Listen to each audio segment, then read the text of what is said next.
The story begins in a kingdom of magicians, where the royal succession is about to reach its intense finale. The second prince, who looks every bit the villain he is, sits on his throne, awaiting good news. A wide-eyed lackey bows, assuring His Highness the throne is his for the taking. But the celebration is premature. Suddenly, shouts erupt from outside. The prince, going full tyrant, orders his men to clear out the detached palace and leave no witnesses, music guards, and servants included. One advisor suggests this might be a bit extreme, but the prince has him taken hostage and music eliminated in front of everyone to prove a point. Suddenly, a voice cuts through the tension, apologizing for interrupting the grim affair. It's our hero, the protagonist, his eyes glowing with a menacing red. The second prince, who was acting tough music a moment ago, is now terrified and demands to know who dares intrude. A long-haired guard steps up, dismissing the intruder as a troublesome pest. He notices our hero's sword and that telltale music aura, but as soon as he sees the red eyes, his attitude shifts to pure prejudice. He identifies our hero as a Gala, a member of the non-magical, so-called inferior race. The guard mocks him, preparing to draw his sword and arrogantly declaring that sneak attacks music won't work on him, but he doesn't even get to finish his sentence. Before the guard can blink, our hero takes him down in a single fluid move. The prince screams in confusion, unable to process how a beast with no magic could defeat a magic-infused guard. The guard is down for the count, his overconfidence being his ultimate downfall. Our hero calmly explains his technique, the decisive stride. He struck the man's nasal bone upward at a precise angle, instantly incapacitating him. He coldly notes that whether you have magic or not, you're still human, and that is a critical weakness. The wide-eyed mage from earlier tries to intervene, frantically chanting a spell to gather spirits of light. It's useless. Our hero closes the distance instantly, landing a kick before the mage can finish a single word. He dislocates the mage's jaw, pointing out that chanting is impossible if you can't speak. The mage, humiliated and furious, thinks he can cast without chanting and tries to attack again. Our hero just slams him into the floor, leaving him sprawled on the stairs before the throne. Our hero warns the prince, "I told you so." The narration notes that a high-ranking swordsman and a magician were taken out in an instant. The prince is having a complete breakdown, screaming that it's impossible to defeat magic users without magic. Our hero simply asks why he's so surprised, noting there's no rule that says magic is invincible. The prince pulls out a dagger, trembling, and asks if our hero is a hired assassin. Our hero scoffs, clarifying that while he is an assassin, he wasn't hired. He's doing this as a favor for a friend.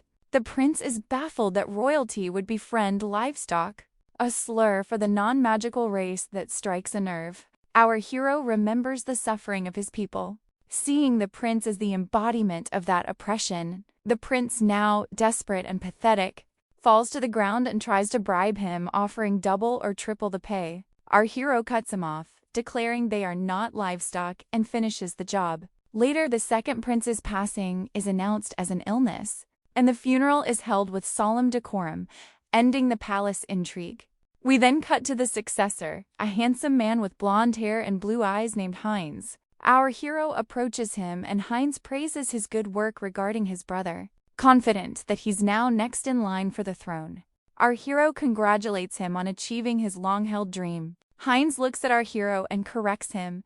This is where our dream begins. He swears that once he ascends the throne, he'll eliminate the discriminatory policies against the Gala race, so they won't be called livestock anymore.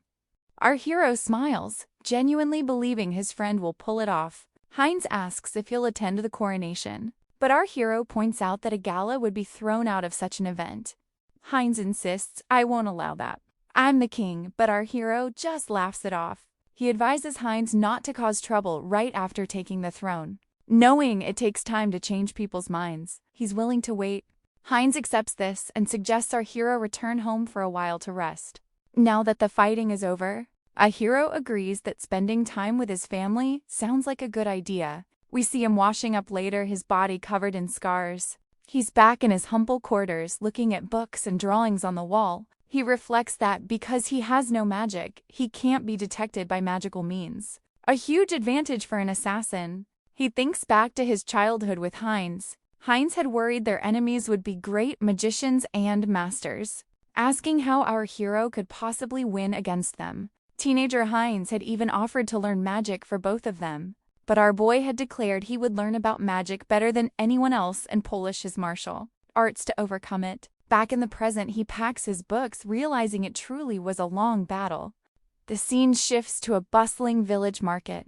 A vendor is shouting about fresh southern fruits. Our boy decides to buy a souvenir for his family, thinking his sister would cry with joy over such a rare treat. He approaches the stall and asks for one fruit. The owner is all smiles until our boy looks down and reveals his red eyes. The owner immediately points to a sign prohibiting sales to Gala and rudely tells him to get lost. Our boy doesn't back down. He slams 2 copper coins on the counter, asking if he will sell or not.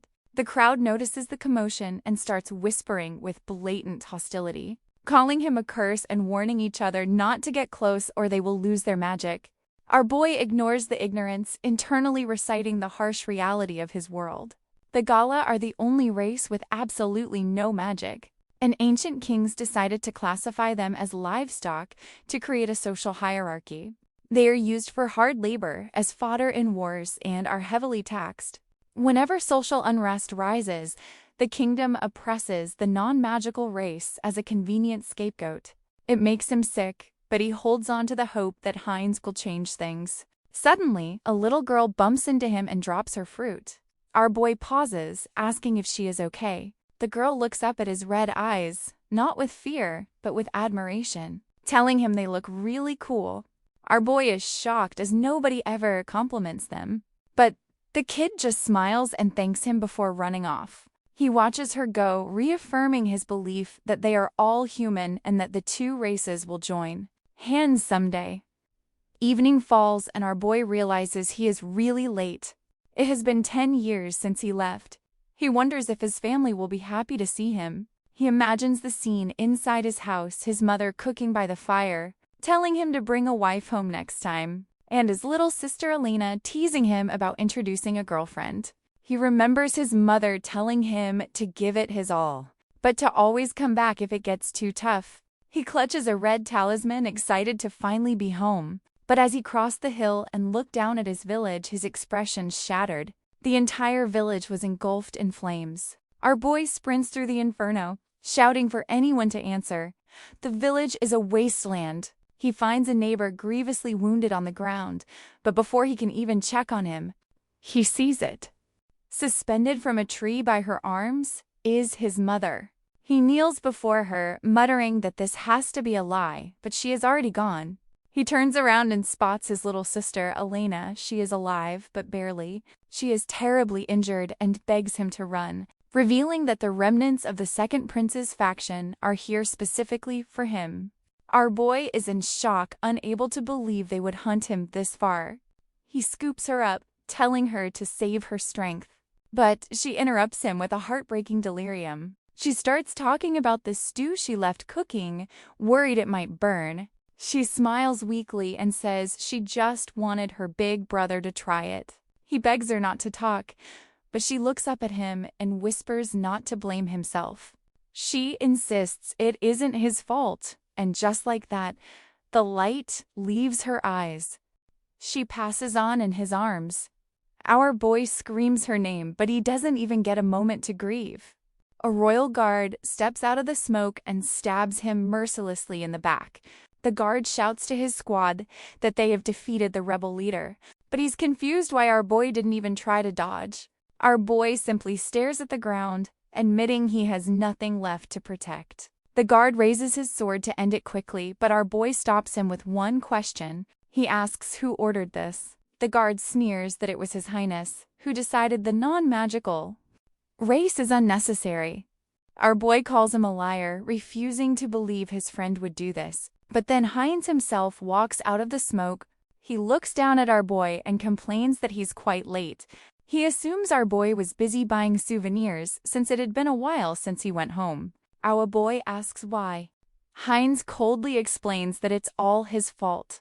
An assassin who can't be detected by magic yet can defeat magicians with physical strength alone is a threat to the kingdom's peace. Therefore, they must be eliminated. Our boy gently lays his sister's still form on the ground, realizing he has been deceived all along. Heinz smirks, noting that he is keeping his promise to end discrimination by simply deleting the race being discriminated against. That snaps something inside our boy. He lunges, unleashing his secret technique, Galdus Shadow Style, Absolute Blossom. But Heinz is not worried. The king casts a massive ultimate spell called Lucid Sagittarius. A blinding arrow of light obliterates the area. When the dust settles, our boy is gravely wounded, yet he remains standing, shielding his fallen sister. Heinz shakes his head, noting that fighting for someone who's gone is just like him. He calls our boy a fool for refusing to kneel to the magical race, even at the very end. He bids him farewell and walks away. Darkness takes over. Our boy lies in a void until a massive beast approaches. The entity complains that its revenge isn't fulfilled and offers him a single chance to do it. Better! Suddenly, our boy gasps awake. He is alive. He looks around the familiar room, confused. Alina walks in, asking why he is shouting and if he is still half asleep. She tells him to go wash his face because Mom made fish to celebrate his birthday. Our boy freezes. He asks what she means. She laughs and tells him to get it together, reminding him that he is 15 years old. Our boy rushes to the mirror and stares at his younger face. He realizes he has been sent back exactly 10 years into the past. Our boy is in a very confusing situation. Watching his mother and sister set up a picnic like he didn't just face his end 5 minutes ago. His mom is busy packing the essentials for a nice day out, while his sister comments on the beautiful weather. Our boy, however, is staring at the scenery like he's trying to decipher some hidden code. A sudden gust of wind blows through, and he catches a single flower petal in his hand. For a second, he thinks this might be the afterlife, but the sensation is too real. The wind, the texture of the petal, and the muscle memory of his martial arts training are all still there. He realizes he has retained the 4 great techniques he spent a lifetime mastering. The smell of his ravaged village and the phantom pain of a piercing wound in his chest try to drag him back to the trauma. But his sister interrupts his flashback. She asks if something happened because he looks like he has seen a ghost. Our boy looks at Alina, alive and well, and forces a smile, insisting it is nothing. His mom, oblivious to her son's internal crisis, proudly announces that the soup is ready. She tells him to eat plenty, since it is his birthday. Our boy takes a sip and remarks that it tastes nostalgic. His mom is confused, reminding him that she just made it for him the other day. He has really returned to the world of 10 years ago. Meanwhile, elsewhere in the kingdom, we cut to a mysterious lady with green eyes and black hair, riding a horse, flanked by 2 guards. She seems to be on a mission to mobilize students, but the guards apologize for not finding a higher-ranked magician to escort her. The lady is worried about potential harm to civilians, but the guard dismisses her concerns with casual prejudice. He points out that they are entering the Galda Autonomous District, and since Galda are viewed as livestock rather than people, he argues there is no need to worry about unintended harm. The lady looks wary of this attitude, but decides they need to hurry regardless. Back at the picnic, our boy is having a career counseling session inside his own head. He remembers that at age 15, with no father and no money, he had 3 terrible options. He could become a low-wage laborer, leave town to face hardship, or become a mercenary. These people have no magic but possess physically superior bodies that are hard to detect. They make excellent scouts and expendable troops for the army. A higher-risk life. He hugs his mom, who seems to read his mind. She tells him sternly that she will not let him become a mercenary. She explains that they can eat today thanks to his father's service on the battlefield. But she refuses to lose her only son to the same fate. Our boy listens, knowing that in his previous life he ignored this advice. became a mercenary to survive, and eventually met the traitor who ruined everything. Suddenly, the sound of the town bell shatters the moment. Our boy freezes, realizing he had forgotten about this specific disaster. He tells his confused mother and sister to stay put and not go near the town. Then he immediately springs toward the danger. In the town square, the situation has gone from peaceful to fanatical very quickly. A group of ominous men are holding hostages. The leader is preaching about how impurity is a sin and how they must protect the pure lineage. He declares that the kingdom harbors the detestable Galda, calling them impurities born from darkness. Our boy recognizes them immediately as the purification sect, a fundamentalist group so radical that even the main church thinks they are crazy. He recalls that on his 10th birthday, this group, who had been branded heretics, fled the capital and escaped into the Galda district. Since the district had zero security, the sect easily conquered the town and committed terrible acts in the name of cleansing. In the past, our boy could only hide and watch, but this time is different. The cult leader prepares to set a woman ablaze, shouting about purifying flames, cleansing this sin.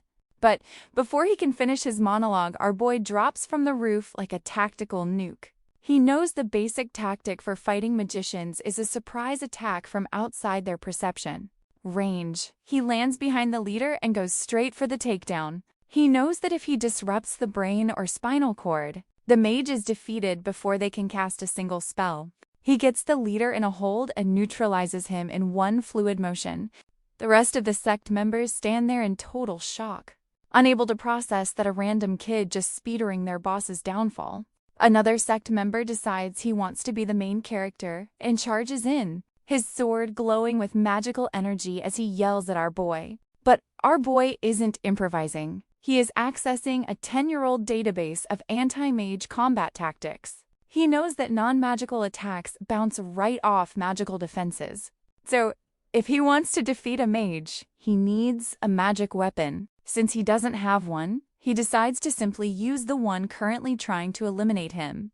With terrifying precision, he redirects the cultist's momentum, twisting the man's arm and forcing him to turn his own magic sword on himself. Another fanatic steps up, channeling a stunning purple lightning spell known as Electrum Lightning. Our boy spots the casting animation instantly. He launches a swift counterattack, closing the distance and silencing the threat before the man can even finish his spell. Our boy does a quick head count and calculates that there are 3 enemies remaining. But his victory lap is cut short by a shout. One of the sect members has grabbed a woman and is holding a blade to her throat. He screams at our boy to kneel, calling him a demon brat and threatening to harm the hostage if he doesn't obey. Our boy curses internally. He realizes he made a rookie mistake and failed to account for and he's hiding outside the plaza. He knows that if he fights now, the woman gets hurt, so he switches to psychological warfare. He shouts that this is fine and drops to his knees in surrender. The cultists grin, delighted that their cowardly tactic worked. One of them mocks him, saying he should have done that from the start. And then they proceed to kick him. Our boy stays on the ground, curling up while the group starts playing soccer with his ribs. One of the fanatics, clearly upset about his fallen comrades, suggests they take their time and make him pay. But the guy holding the hostage is smarter. He says the kid gives him a bad feeling and they need to finish him off immediately. The smart goon pushes the hostage away, deciding to do the job himself. He raises his weapon saying, "Fine, I'll do it." But before he can strike, a cool voice echoes. The sect members are encased in ice, frozen mid-action like terrible modern art. The green-eyed lady from earlier rides into the plaza. She looks at the frozen statues and coldly warns them not to move carelessly. If they shatter while frozen, she doesn't know how to fix them. She declares the commotion over and announces that in the name of the kingdom's justice, they are all under arrest. One of the frozen fanatics stammers that these are pursuers from the royal capital. Our boy watches from the ground, completely confused. In his previous life, reinforcements from the capital took way longer to arrive. The fanatic screams at his unfrozen comrades to take out the woman, but it is no use. They're all statues now. The lady sighs, asking what they are waiting for. and orders her guards to hurry up and confiscate their weapons. The guards rush in to clean up the mess. The lady turns her attention to our boy. She admits that she should be thanking him. She points to the sect leader our boy took down earlier, explaining that he was a flame magus. If he had been left to his own devices, he could have turned the entire town to ash. She honestly wasn't sure how she was going to deal with him without causing massive collateral damage. So our boy taking him out with a surprise attack was a huge help. Our boy realizes that his actions changed history. Because he defeated the leader early, the kingdom acted faster. The lady smiles and asks if there is anything he wants as a reward. Our boy plays the humble hero card, saying he doesn't need anything and thanking her for the help. She reaches out a hand and notes that there are interesting kids, even among the gala. She asks for his name. Our boy introduces himself as Van. She introduces herself as Helen. Then she drops a bombshell. She asks him why he doesn't come to the Magic Academy. Our boy is flabbergasted. He asks if she means the magic school. He's totally confused because, as far as he knows, he has absolutely zero magic power. Our boy is trying to process the offer, but Helen keeps talking. She explains that the Magic Academy is a boarding school established by the free nations to recruit talent.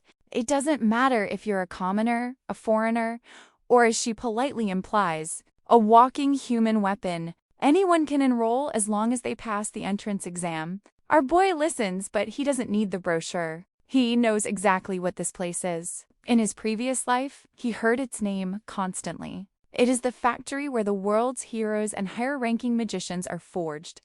Suddenly, Helen decides they need some privacy.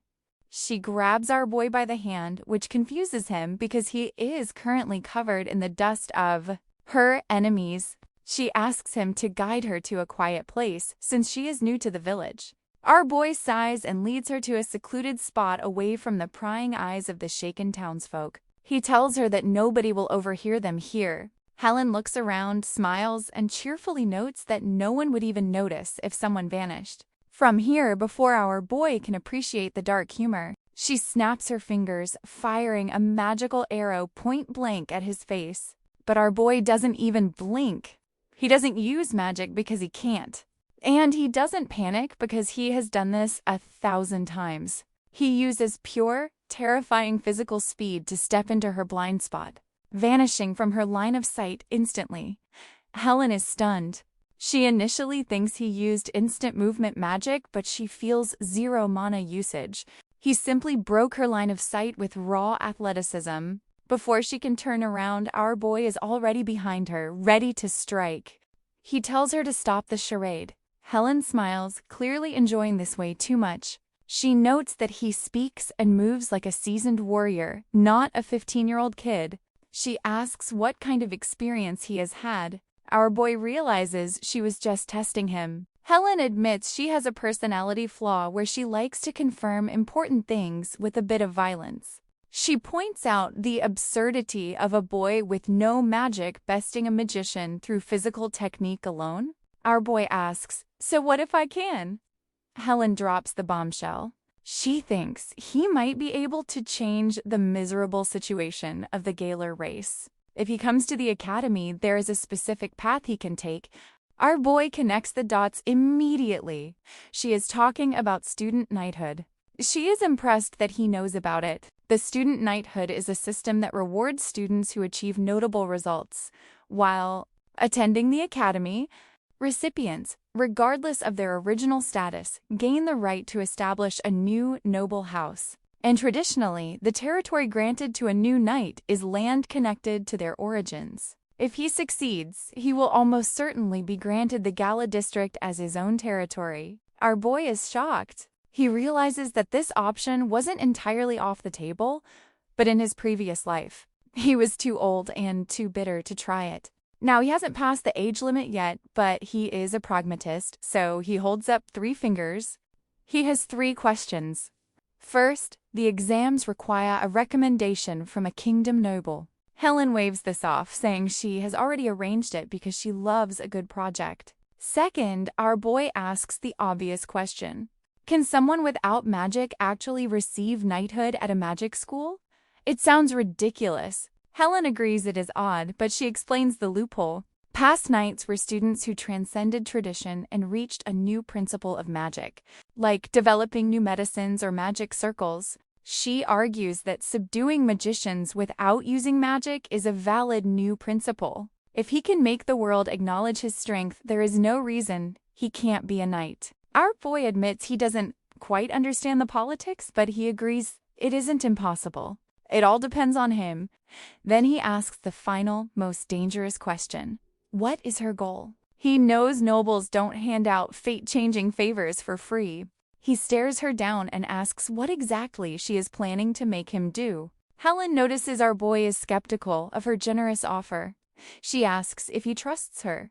Our boy, being a pragmatist with a PhD in betrayal, says that if he becomes a lord, he needs to know exactly what she gets out of it.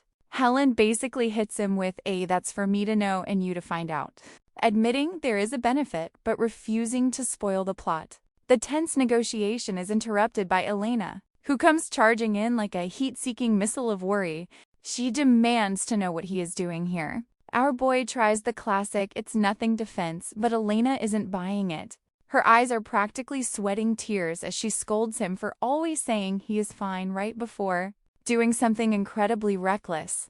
She asks if he has any idea how worried she and their mom were. Helen stands up and interrupts the family drama with some cold, hard facts. She tells our boy he doesn't need to trust her personally, but she points out that if he achieves knighthood, he gains the legal power to protect his sister and his family. That part isn't a scam. She swears on her name, Helen St. North. The next few days pass in a blur. When his mom first heard he fought the cult, she looked like she aged 5 years in 5 seconds. But after the whole town wouldn't stop thanking him, she softened up. She pats him on the head, sighing that he really is his father's son. Then our boy drops the bombshell. He announces he is going to the Magic Academy in the royal capital. His mom and sister look at him like he just announced he is going to the moon. Elena points out the plan's obvious flaw, noting he'll be surrounded by magicians who despise them. He puts on a brave face, claiming a gallows won't lose to anyone. Internally, however, he knows he's taking a massive gamble. He spent days thinking this through. In his past life, his path as an assassin only worked because he teamed up with the second prince, the blonde traitor. In this life, he would rather eat glass than partner with that guy again. He doesn't know Helen's true intentions, but he needs a new path to challenge the kingdom. Since he has already lost his life once, a little treachery seems manageable. He reveals his true goal to his family. He wants to eliminate discrimination against the Galdos from this country. Hearing this, his mom sees her late husband's image in her son. She realizes that even if she tried to stop him, he wouldn't be swayed. She wipes away a tear, smiles, and gives him her blessing. Then she asks a very practical question. Does he actually have the money for exam fees and tuition? Because school isn't free. He freezes. In all his tactical planning, he completely forgot about money. He panics and his mom sighs, saying she'll figure something out. Elena jumps in, offering to work to support him. He starts trembling. He absolutely refuses to let his family sacrifice for his ambition. He wonders if he should get a job, but the pay in the Galda district is terrible. Fortunately, fate provides a solution. The money problem is solved instantly by Helen, who tosses him a heavy pouch of gold coins. He's confused, but she explains it's the bounty money for the purification sect leader he took down. It pays to be an assassin. Finally, it's time to leave. His mom pulls him aside for one last talk. She warns him that in the city, people will treat him like dirt just for being a gallows. She tells him he'll have to endure it, but he must never feel inferior. He must live with dignity because he is her pride and joy. He promises to do his best. Elena approaches him, trying to be brave. She promises that when he comes back, she'll make that mushroom soup he loves so much. He smiles, pats her on the head, and says he's looking forward to it. With that, he says he's off and walks away. As he heads toward the capital, He vows that this time he will definitely keep his promise to protect them. He arrives at the royal capital and stands before the Magic Academy. It's huge, majestic, and utterly terrifying. Inside the academy grounds, the parade of privilege is in full swing. We see students arriving, dropping names like they were currency. One student, Alexis von Hamburg, flashes a recommendation from his father, a lord, and the guard bows so low his nose nearly touches the pavement. Next up is Elizabeth, backed by the Marquise, and she gets the same red carpet treatment. Then it's his turn. The guard takes one look at his glowing red eyes, and his customer service smile instantly curdles into disgust. He demands to know what a filthy Jalos is doing here. He sighs internally, thinking, "Here we go again." He calmly explains that he isn't doing anything suspicious. He's just an exam candidate. The guard clenches his teeth, offended by the very idea. He asks if he knows where he is. Our hero retorts that it's the Royal Academy, and he's pretty sure the brochure said anyone could take the exam, regardless of status. The guard sneers, finding the idea of a Gilos acting above his station laughable. He points his spear at our protagonist, who analyzes the situation. Overpowering them wouldn't be difficult, but causing a scene before the exam even starts is a tactical error. Another guard approaches, but instead of helping, he just complains about the delusional types that show up every year. The lead guard lectures him, saying that while the academy technically doesn't discriminate, the exam requires a recommendation from a kingdom noble. He simply says he has one. He produces the letter, complete with a wax seal.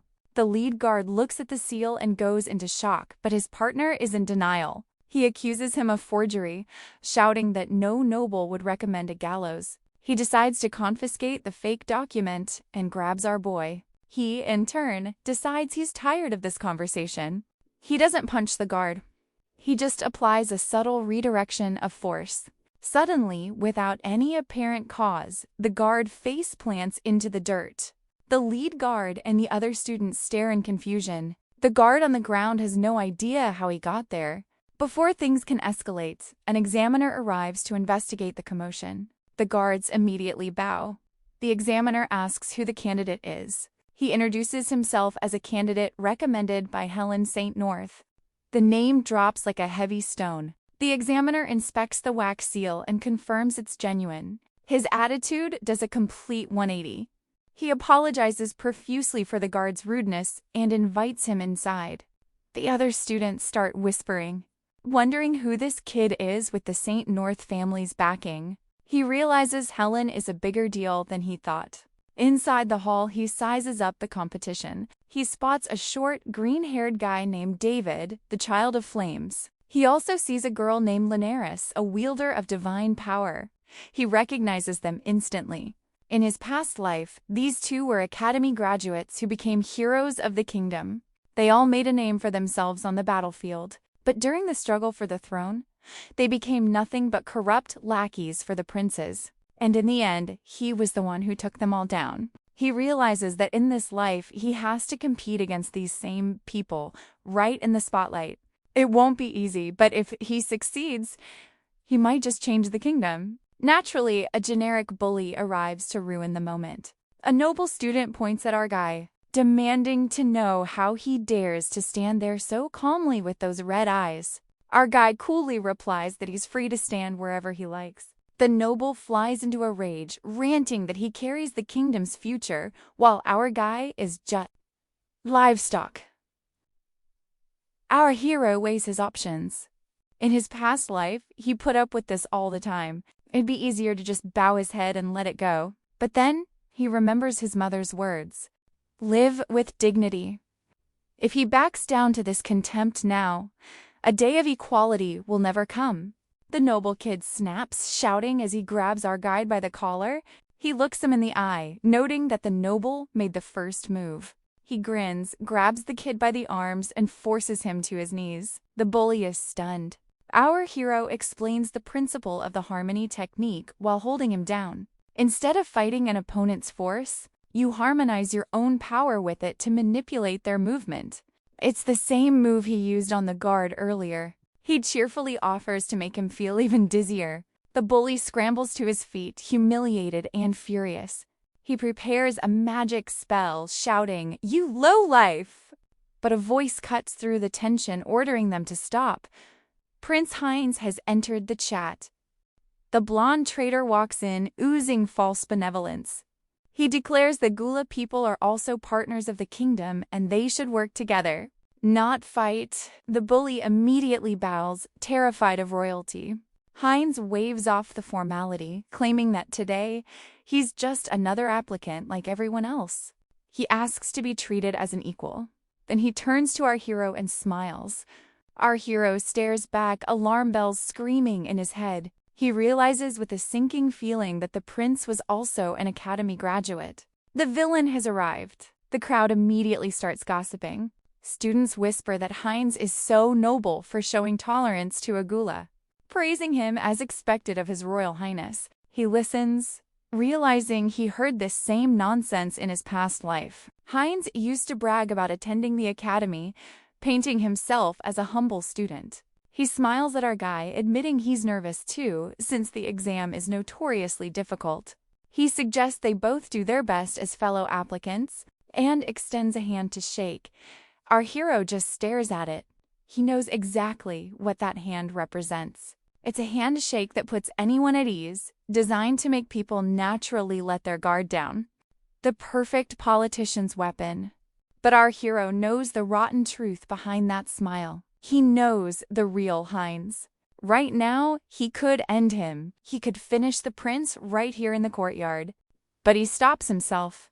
Taking out the prince now would only cause chaos and ruin his plan to get into the academy. He reminds himself not to lose sight of why he came back.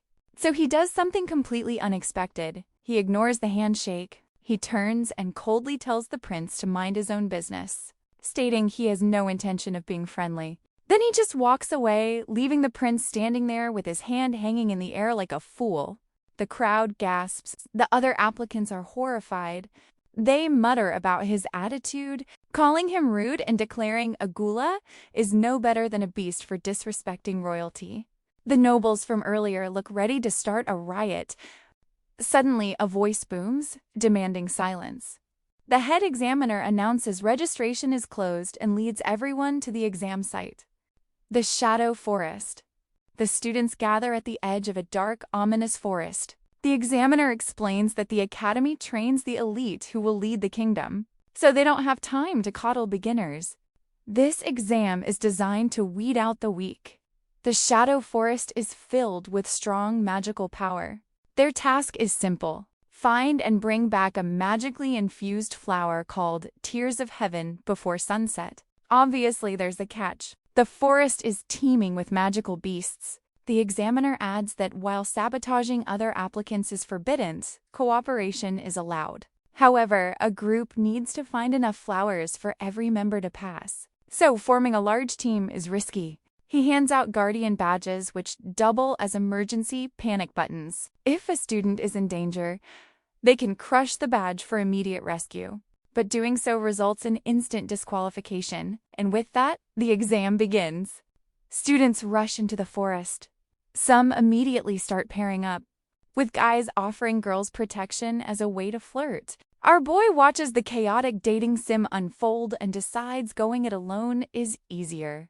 He heads into the trees solo. As he enters, the noble bully from earlier watches him with a smug smirk, clearly plotting something. Almost immediately, a huge, magical beast appears in front of our boy. It's a beast demon, an animal enhanced by magic. These things are often more troublesome than human magicians because of their superior physical strength, but our boy isn't impressed.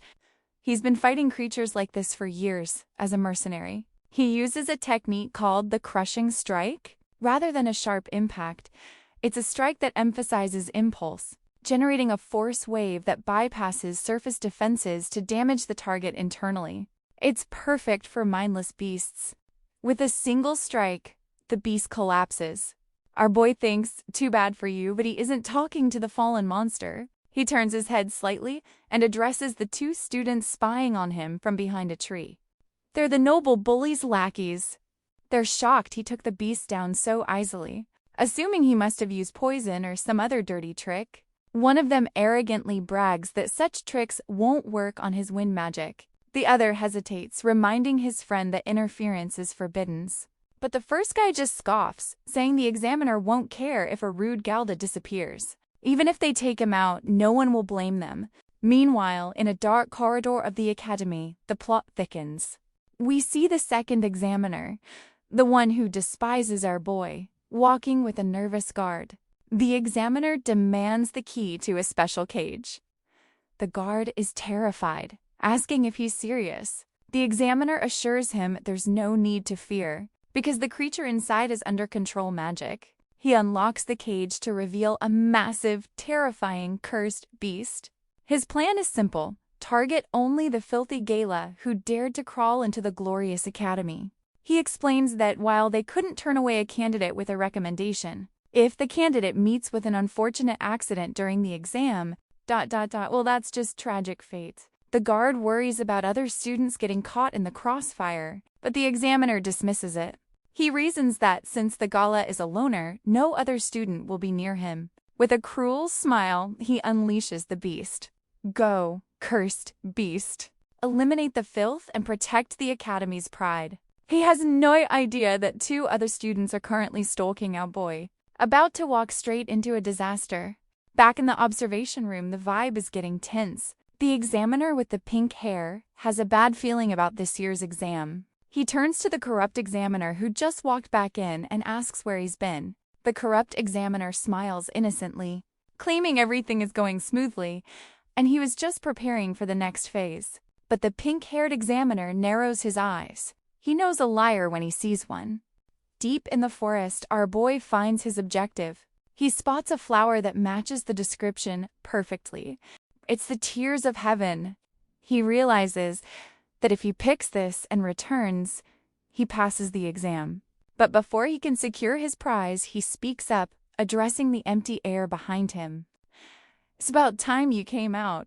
The noble bully and his lackeys step out from the shadows. The noble sneers, I guess gallows really do have noses like dogs. Our boy turns around and smirks. He corrects him, it's just experience. Cowards always come from behind. Internally, he admits he shouldn't talk, since he used to be an assassin who exclusively attacked from behind. But he decides not to mention that part. The lackey warns him, you won't be acting so cool in a second. The noble bully drops the act and gets straight to the point. You aren't fit for this academy, and we're going to prove it. Our boy sighs and cuts through the excuses. He points out that the noble is just mad about being embarrassed in front of everyone earlier. He calls it petty pride.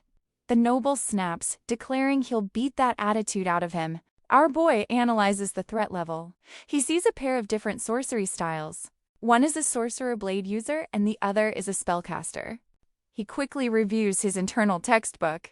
Combat styles using magic are broadly divided into 3 types. First, spellcasters who project magic as spells.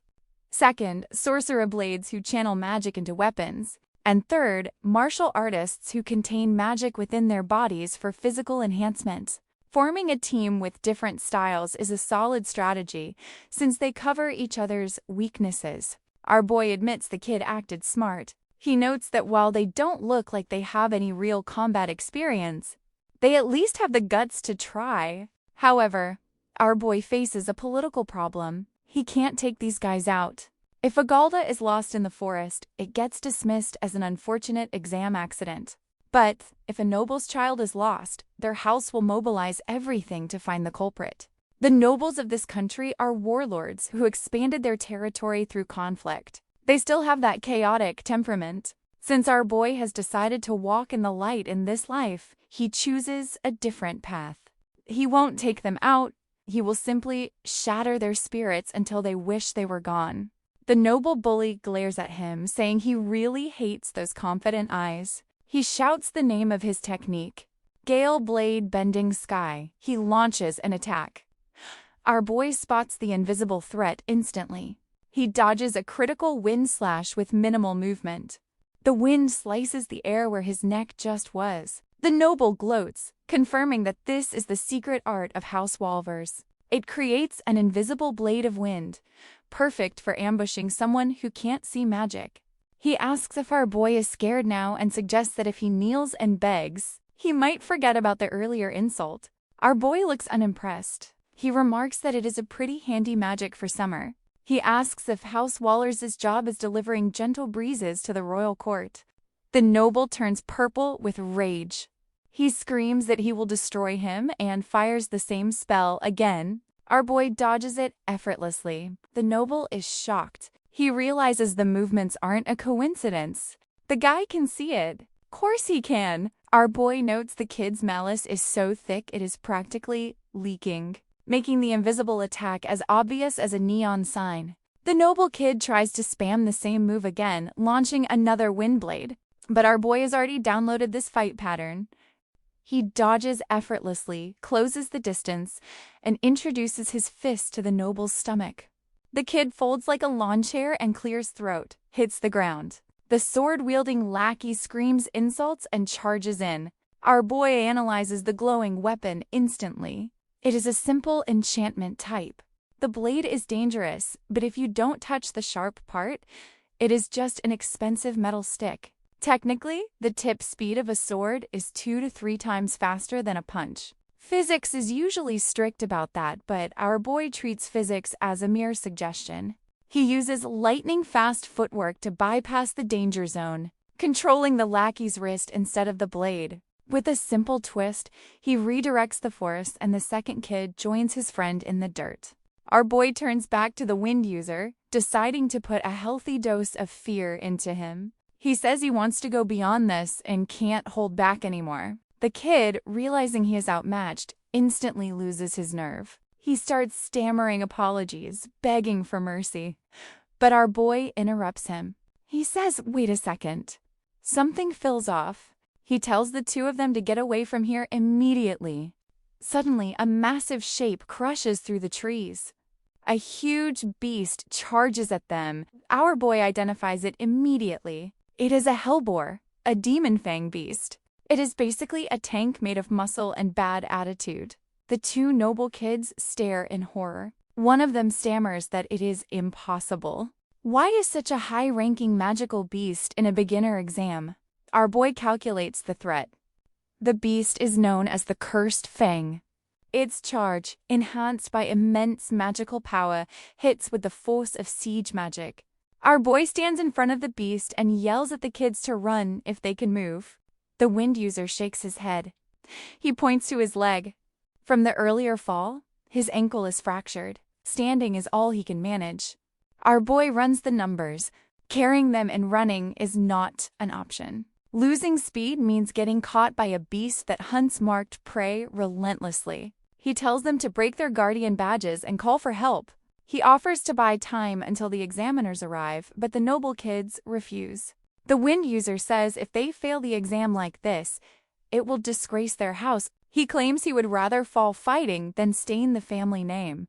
The other kid agrees, calling running away and abandoning comrades a disgrace. Our boy listens to this reckless logic and gets frustrated. He puts his hand on his head, groaning at their stupidity. He calls it cheap pride. The sword-wielding kid gets offended, asking what he just said.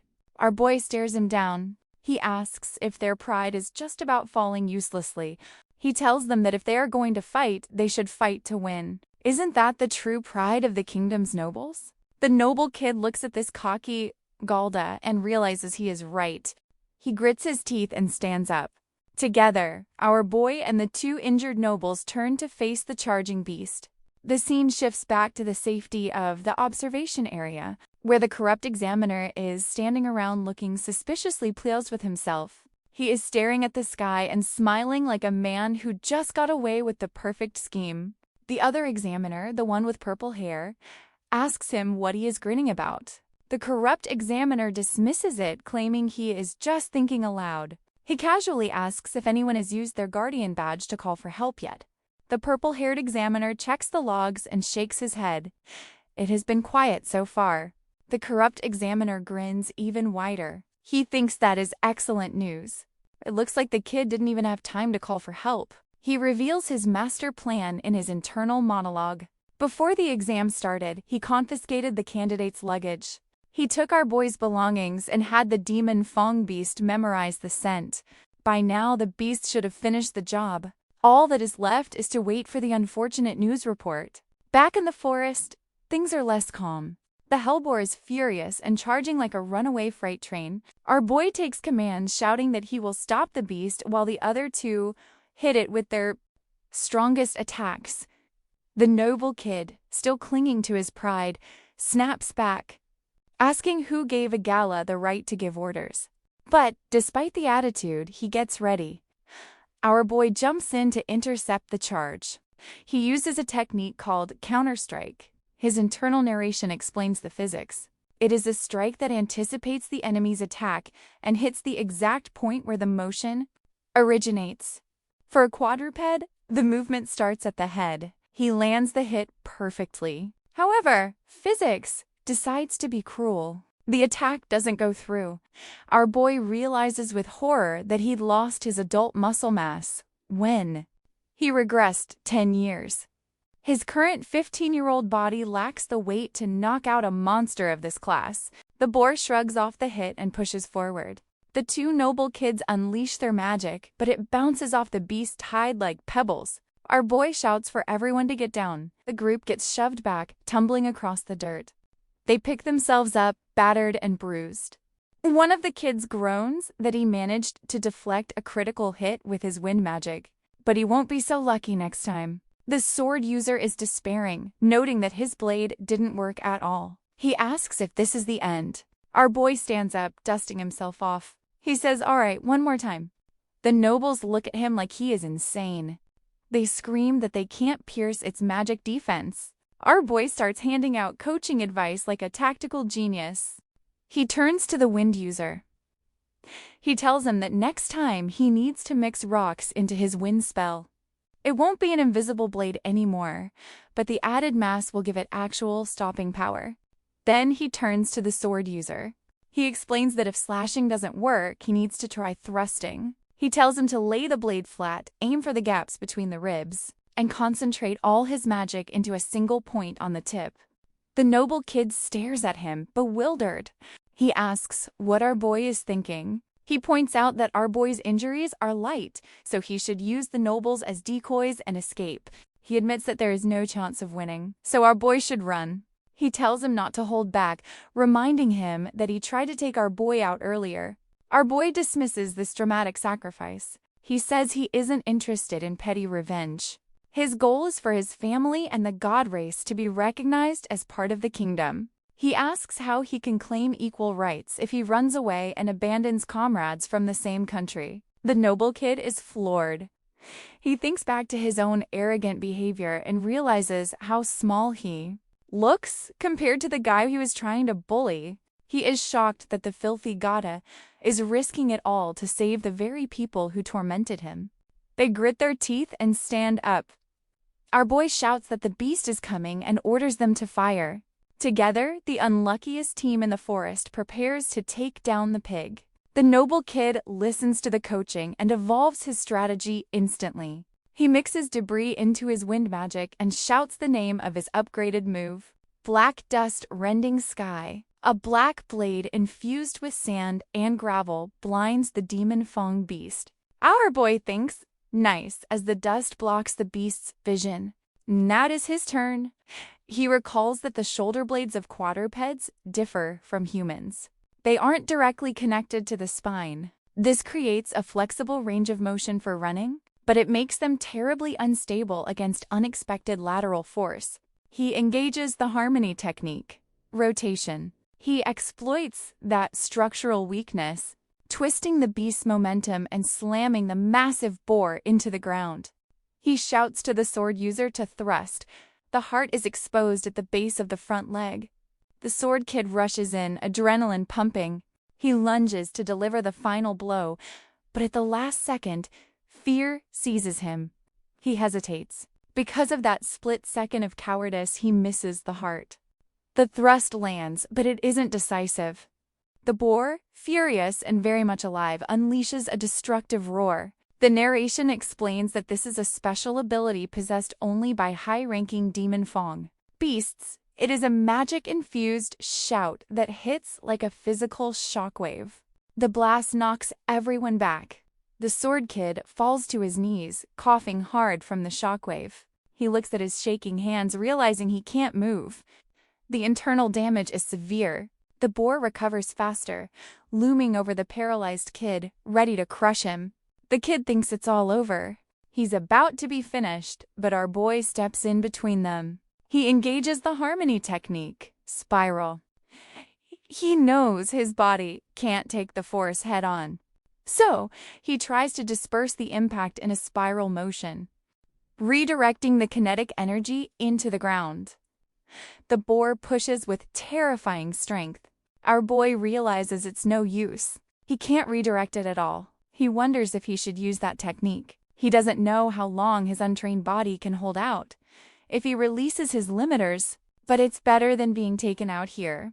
The noble kid screams, "Ben!" Ben shouts back for him to just run, but the kid is too injured to move. He grits his teeth and prepares to break his own limits.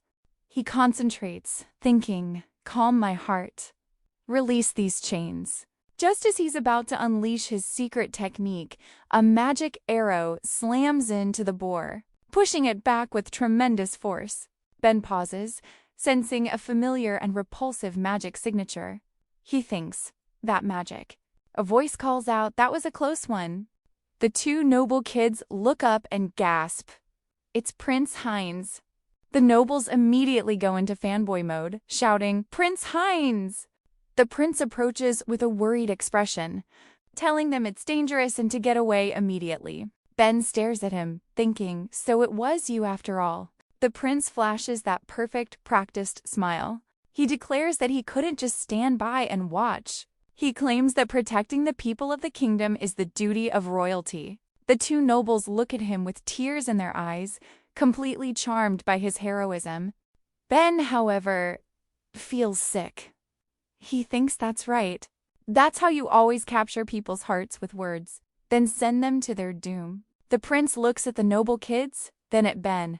He suggests that now everyone should combine their strength against this formidable foe.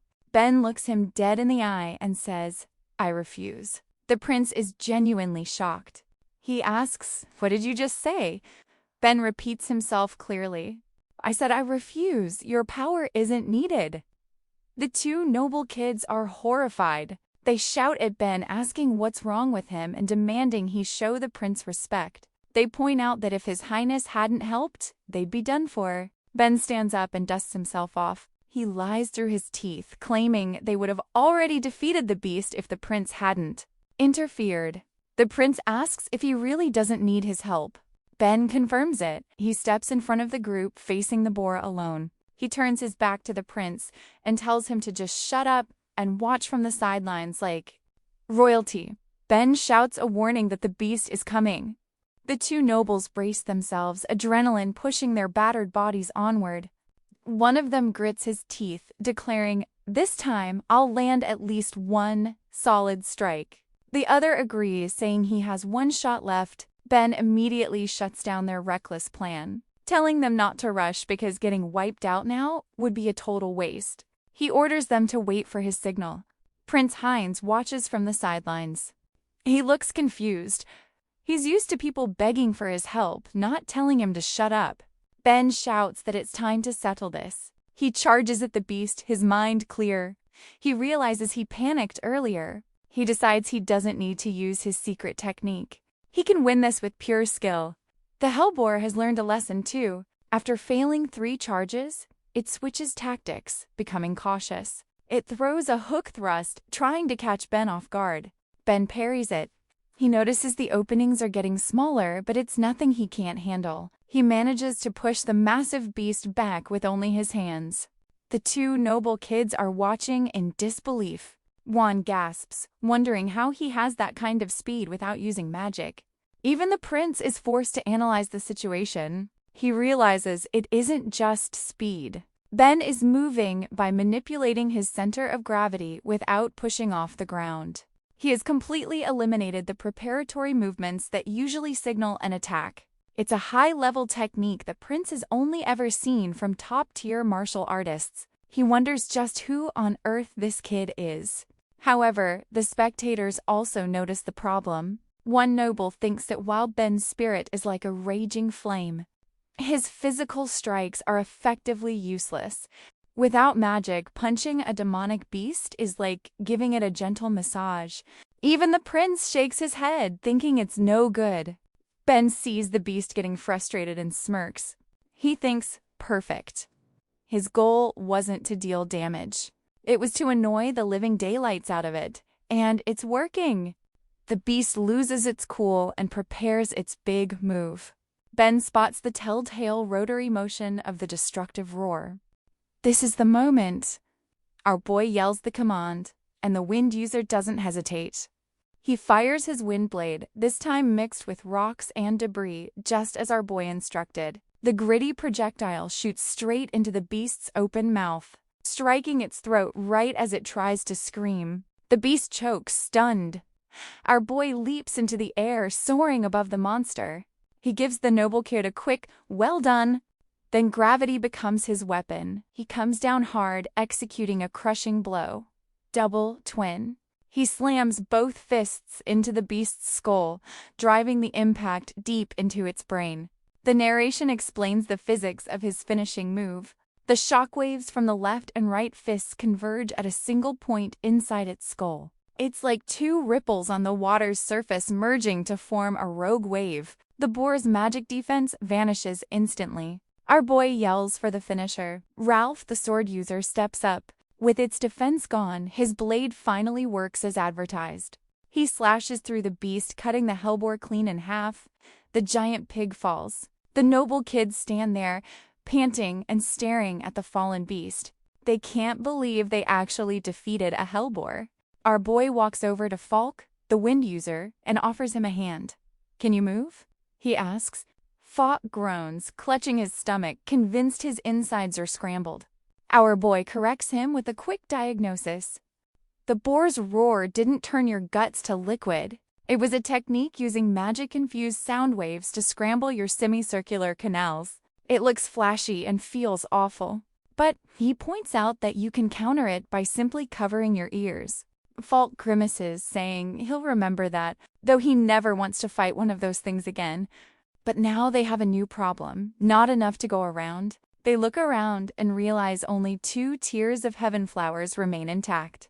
The others were crushed during the chaotic fight. They remember the examiner's warning that large groups would cause problems. This is exactly what he meant. The sun is setting. There's no time to search for more, and there are 4 of them. Boch takes charge. He picks one flower and immediately hands it to the prince. "Please accept this," he says. Our boy asks if he's seriously sucking up right now, giving the prize to the guy who just stood and watched. Fox snaps back, "Don't call it sucking up. It's the natural duty of a vassal." Then Falk takes the second flower and hands it to our boy. Surprised, our boy asks, "Are you sure?" Falk tells him not to get the wrong idea. "I just don't want to feel like I owe a commoner anything." He introduces himself properly. "My name is Falk, the wind user." He points to his friend. "That's Ralph. You'd better remember it." Our boy looks at the flower, then at the 2 exhausted nobles. "I'm Van," he says. He shakes their hands, but he can't resist ruining the moment with a dry remark. "Well, nice to meet you," he says, "but if you guys fail the exam, we'll never see each other again anyway." Falk and Ralph yell at him to shut up. They insist that if they search now, they might still find one, but the prince decides it's time for his grand entrance. He approaches a patch of crushed plants. He smiles benevolently and channels his life magic. He says something poetic about flowers blooming brilliantly in the sunlight. The crushed stems straighten, fully revived and glowing. He hands 2 flowers to Falk and Ralph. The nobles are practically weeping with gratitude, thanking His Royal Highness for his generosity. The prince looks at the sky. Sunset is near. "We should leave the forest quickly." As they walk back, Fox starts scolding our boy again. "Why are you giving orders when His Royal Highness is present?" But the prince interrupts the lecture with a very specific question. He asks our boy, "Why are you covering your footprints with earth as you walk?" Our boy freezes. "What do you mean?" The prince explains, "I've heard about this before. It's a specific type of footwork designed to hide one's tracks. It's known as the assassin's etiquette." Our boy stays silent, neither confirming nor denying the accusation. The prince presses on, noting that the martial arts our boy displayed and his ingrained habit of erasing his tracks are too specific to be a coincidence. He looks our boy in the eye and asks, "Could it be that you're an assassin?" The prince's mind immediately spirals into paranoia. He thinks about his many enemies. His father, the king, strengthened the kingdom by conquering lands and collecting princesses like trophies.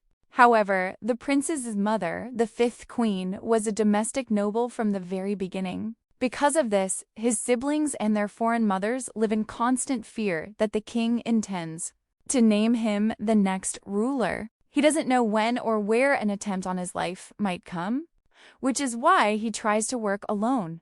He suspects this boy, Van, is an agent sent to eliminate him, and he decides he must deal with the threat right now. Our boy instantly realizes his mistake. His old habits slipped out because he let his guard down after defeating the Fong beast. Technically, the prince is right. He's a former assassin, but he can't exactly put that on his resume. He decides the best strategy is to play dumb. The prince presses him, suspicion evident in his eyes, asking if our boy is trying to feign ignorance. He coldly states that if that's how he wants to play it, fine. The tension between them spikes so high it could cut glass. The two noble kids, Falk and Ralph, realize something is wrong and try to step in, but our boy moves first. He jumps in, closing the distance in the blink of an eye. He invades the prince's personal space, clapping a hand onto the royal shoulder. He laughs and says he's just kidding, telling the prince not to make such a scary face. The prince is genuinely shocked. Our boy moved like a phantom. He didn't even see the movement until a hand was already on him. Our boy smiles disarmingly and apologizes, claiming his manners are lacking because he's from the countryside. He asks the prince to cut him some slack. The prince forces himself to calm down, analyzing the situation. He realizes he deliberately showed an opening, but the boy didn't take the bait to take him out. He thinks our boy is testing him. He knows that if he lets his emotions take over here, his path to the throne will vanish. He decides to pivot back to logic. He tells our boy he doesn't mind the casual speech, but he insists on an answer. He asks again what that gesture was, and if our boy is truly not an assassin. Our boy plays his trump card. He explains that the noble who recommended him, Helen St. North, gave him specific advice. Since his specialty is hand-to-hand combat, she told him it's best to conceal his techniques and his footwork as much as possible. Internally, our boy apologizes to Helen for using her name to cover his tracks. The prince is stunned. He asks if our boy really has a recommendation from House St. North. Even the other nobles are impressed. Fox remarks that House St. North isn't just any noble family. They're high up in the hierarchy. The prince's internal calculus shifts. He knows Helen as the Ice Flower, a genius who ranks in the top 5 at the academy in both scholarship and ability. If it's her, it wouldn't be strange for her to be well-versed in assassin techniques. Furthermore, House St. North is a loyal family that has served the kingdom for generations. They have no reason to assist in a plot against a prince. Ralph, the sword user, breaks the silence with a valid question. He asks why House St. North would recommend a random commoner like Van. Our boy shrugs and says she just gave him the recommendation and told him to take the exam. Fox is skeptical that such things just happen. The prince offers a theory. He suggests that the St. North family likely intends to give our boy a formal education and have him serve their house. Given his hand-to-hand combat skills, it makes perfect sense. Then the prince smiles a little too perfectly and admits that if he had met our boy first, he might have done the same. Our boy smirks back and says thanks. The prince changes the subject to the giant defeated beast in the room. He admits he doesn't know what would have happened if he had faced the Fong beast alone. He calls them his lifesavers and offers his heartfelt thanks. The two noble kids bow, claiming it was an honor. Our boy, incapable of being a sycophant, shrugs and bluntly states that he didn't fight for the prince's sake. The noble kids panic, warning him that he's about to get arrested for disrespect. But the prince finds this refreshing. He thinks that rather than seeking a reward, this boy shows defiance. He labels our boy a truly mysterious man. And just like that, the group finishes the exam. We cut to the outside of the forest, and where the students who already passed are congratulating each other on their mediocrity. The battered noble kids wonder what to tell their fathers. Meanwhile, the examiners are counting heads. The lead examiner checks his list and notes there are 4 candidates remaining, including His Royal Highness. The corrupt second examiner is sweating bullets. This is strange, he thinks. Originally, this forest only had weak beasts that the prince could easily defeat to look good. He wanted to avoid a situation where royalty failed the exam, but the massive hellboard he unleashed to take out our boy hasn't returned, and neither has the boy. He wonders if something unexpected happened. Suddenly, a student shouts that someone is coming out. The corrupt examiner grins in relief. He assumes it must be His Royal Highness, finally returning after the incident. But out of the shadows walks our boy. He looks around at the crowd and asks with maximum sass if everyone is here to greet him. The corrupt examiner's jaw hits the floor. He gasps, completely unable to process that his target is alive and well. Our boy steps out of the shadows looking casually disheveled. The purple-haired examiner, who actually cares about his job, he asks if our boy returned safely and if he's hurt. Our boy just shrugs, saying it's nothing serious. The corrupt examiner, however, has a completely different reaction. He practically shouts, asking why our boy is still alive. The good examiner stares at his colleague like he's grown a second head and asks, "Professor?" Our boy just grins, enjoying the panic. He asks if it's a problem that he's alive. The corrupt examiner, realizing he said the quiet part out loud, stammers that he's just impressed a student made it back alone. Our boy points behind him, correcting the man. I wasn't alone. Falk and Ralph stumble out from the bushes, dragging a massive creature. They complain about how incredibly heavy the thing is. The examiners stare in shock. The good examiner gasps, realizing it's a demon Fong beast. Valk explains that it ambushed them in the forest. Since it might have been targeting His Highness, they brought it back as evidence. Both examiners shout that it's impossible. The corrupt examiner mutters under his breath, wondering how the beast failed to finish the job. The good examiner catches this and asks what he just said. The professor scrambles to recover, stammering that he meant it's impressive they actually defeated it. But then, the star of the kingdom arrives. Prince Heinz walks in, declaring it was a truly magnificent battle. The corrupt examiner realizes he's in deep trouble. He sent an attack beast after a group that included royalty. If this gets out, he's finished. He spots the prince and immediately starts fawning over him, asking if His Highness is all right. He praises him for defeating the beast and laughs nervously, shouting, "Long live the kingdom!" Our boy and the 2 noble kids whisper among themselves, noting that the guy is acting super suspicious. The prince shuts down the praise. He reiterates that he was barely there, declaring that defeating the demon Fong beast was their achievement. He points specifically at our boy, adding that without him, they all might have been goners. The examiners are floored. Fox slaps our boy on the shoulder, vouching for him. This guy is amazing. Even though he's a gala, he knows a ton about magic. Ralph agrees, adding that they just followed Van's commands. The corrupt examiner refuses to believe it. Why would a gala lead nobles? The prince interrupts with the ultimate trump card. He reminds them that Van has the patronage of the St. North family. So there's nothing strange about his confidence. Van sighs internally. Helen didn't actually teach him anything, but he decides to just roll with it. The crowd of students starts whispering amongst themselves. The prince's endorsement, combined with the rumor of the Ice Flower Lady's recommendation, instantly changes the narrative. They start saying that maybe there are capable people even among the gala.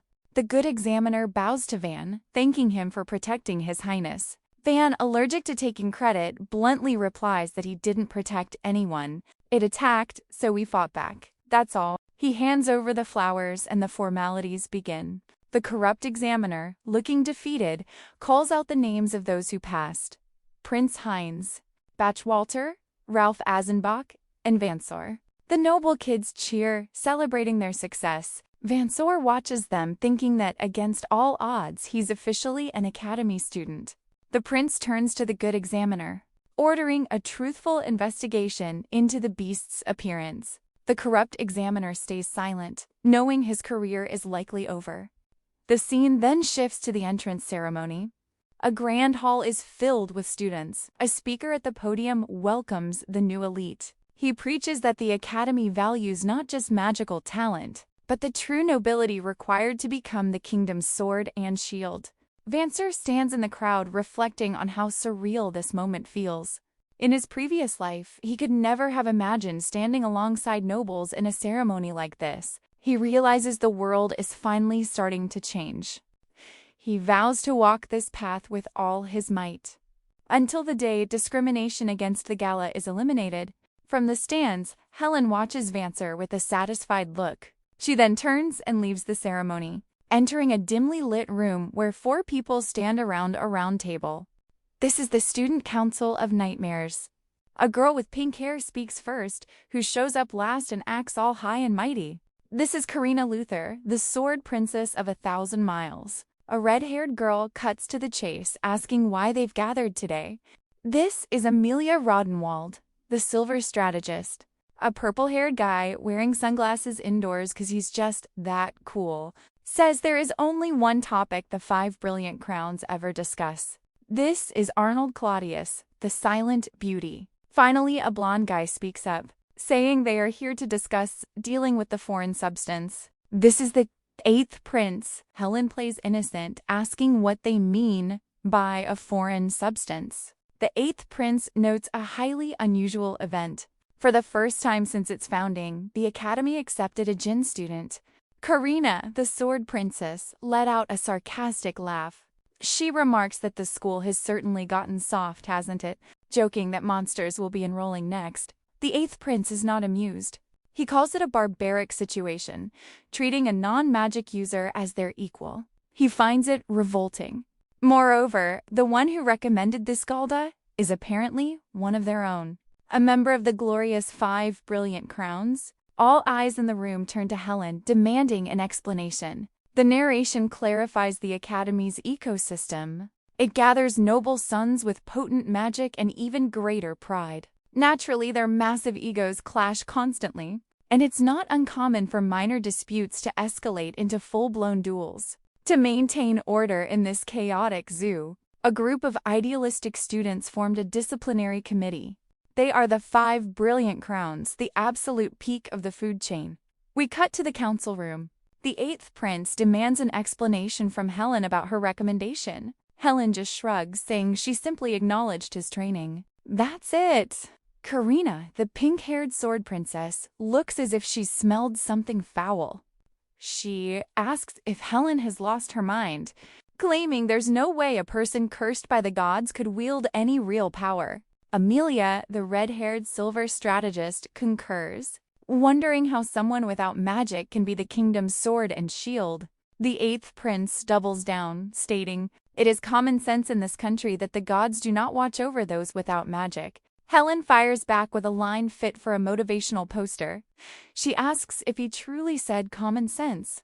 She calls it a convenient excuse people use to stop thinking and justify outdated customs. The tension in the room skyrockets, but Arnold intervenes. He suggests a simple solution. Why not test him? They should see if this boy, Van Kruger, truly possesses power worthy of the academy. The 8th prince agrees. He turns to Helen, warning her that if the boy is weak, her judgment will be called into question. Helen remains unbothered. She says that's fine with her. She doesn't care what they do to him. But she leaves them with a warning. If they don't want to embarrass themselves, they shouldn't underestimate him. Karina takes that personally and volunteers to conduct the test. She tells Helen she wants to crush the boy, Helen's precious favorite, and Helen's arrogance all at once. Helen just smiles, basically saying, "Good luck with that." The scene shifts to 1 week later. Our hero is walking through a corridor. Other students gossip about rankings and homework, and he realizes he's been living a surprisingly peaceful life since enrolling. Suddenly, we're in a classroom. A professor decides to shatter the peace. He calls on Kruger and asks him to explain the four-element theory in magic. The class falls silent. Ralph and Falk exchange panicked looks, admitting they have no idea, as it's far beyond the elementary level. The professor smirks, saying it might be too much to ask of a gala. After all, our hero doesn't hesitate. He recites the answer as if he's memorized the textbook. He explains that four-element theory is for stabilizing the basic factors: flow, density, resonance, and fixation. It prevents the detonation and backflow of magical power and serves as the design foundation for modern magic formulas. He then asks the professor, with utmost politeness, if he would like a more detailed explanation. The professor is completely speechless. He stammers, "That will be all." Our hero notes that from that moment on, the blatant harassment from the teachers completely stopped. Later, Ralph claps him on the back, asking why he looks so serious. He invites him to grab a bite. Our hero smiles, a rare sight, and admits his peaceful life is partly thanks to Ralph and Fall. He says they've been a huge help. Ralph is confused by the sudden show of affection, but is happy to head to the cafeteria. However, their lunch plans are abruptly canceled. A voice calls out, "Hold it right there." A girl with long purple hair is blocking their path. Our hero apologizes for not noticing her, but she isn't interested in apologies. She places a sword at our hero's throat. She demands to know what he thinks he's doing. She claims that commoners are supposed to kneel before nobles, and as a gala, the proper etiquette is to press his forehead to the floor and grovel. Our hero calmly replies that there's no reason to go that far. This is the academy. Here, they are all just students. Ralph tries to intervene, telling the upperclassmen she's going too far, but she ignores him. She presses the blade closer, warning our hero not to be stubborn. She promises him a peaceful school life if he just shows the obedience befitting his station. Our hero sighs. He admits that while basic respect is fine, when someone tries to force him with power, it just makes him want to do the opposite. He grins, catching the blade with his bare fingers. "Model." The girl is shocked. She instinctively pulls her sword back, worried he might take it. But our boy anticipates this. He twists the blade while pushing it back toward her. Her stance breaks as she grips the handle tighter to compensate. Our boy brings his hand down on the flat of the thin blade. Snap. He breaks the sword with his bare hand using a technique called breakite. By combining bending and twisting, he pushed the metal to its stress limit and shattered the structure with a sharp impact. He looks at the broken pieces and calls it fragile. He asks if they mix ink into the metal or something. He roasts her weapon choice, saying that handing him a sword without magic reinforcement is basically asking him to snap it. His internal narration notes that training swords are often mixed with zinc for rust resistance and cost, making them brittle and unable to withstand real combat pressure. The girl glares at him, stating that real blades aren't allowed on campus, since she isn't one of the 5 brilliant crowns. Then she says something ominous. "Anyway, I've done my part." Our boy realizes she was just the opening act. She notes that he does indeed have some fangs. Suddenly, the main event arrives. Karina, the pink-haired sword princess, steps forward. She declares that his defiant attitude toward an upperclassman and his destruction of property cannot be overlooked. As one of the 5 brilliant crowns, she will correct him herself. The purple-haired girl bows, calling her Lady Karina. Our boy stares at the newcomer. He recognizes her instantly from his past life. This is Karina Luther, the woman who defeated thousands on the battlefield. And now she is standing in a school hallway looking ready to add one more victory to her tally. The narration takes us back to the dark history of the previous timeline.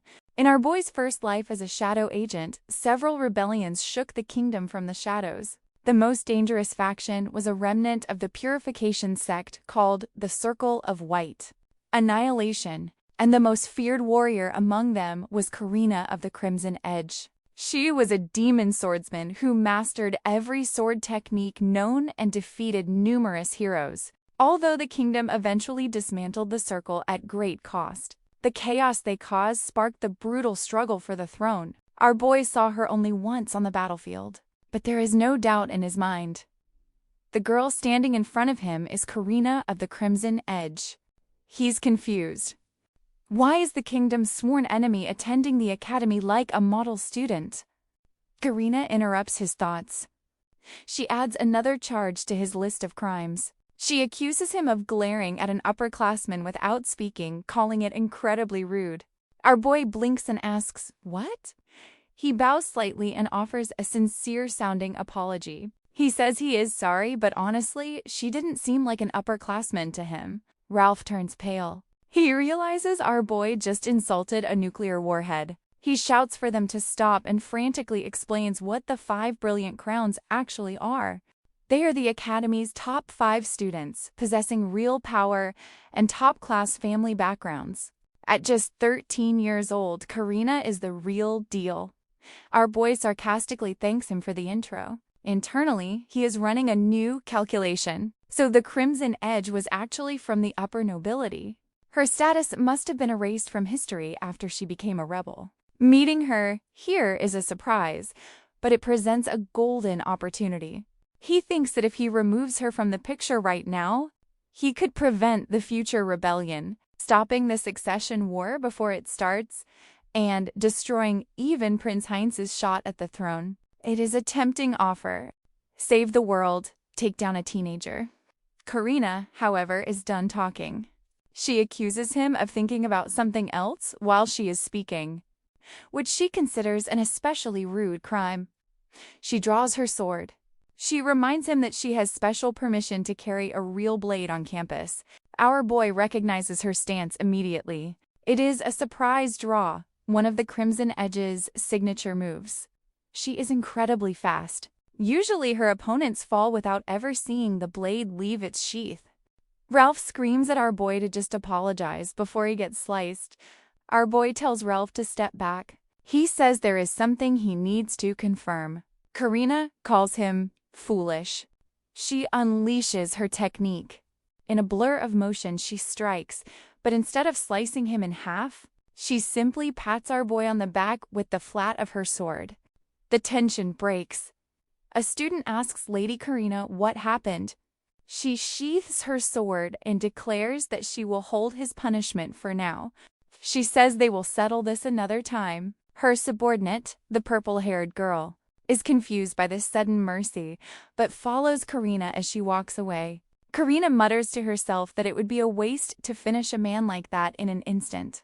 However, the moment they turn the corner and are out of sight, the facade crumbles. The purple-haired girl asks Lady Karina, "Why did you spare him?" Karina stops walking.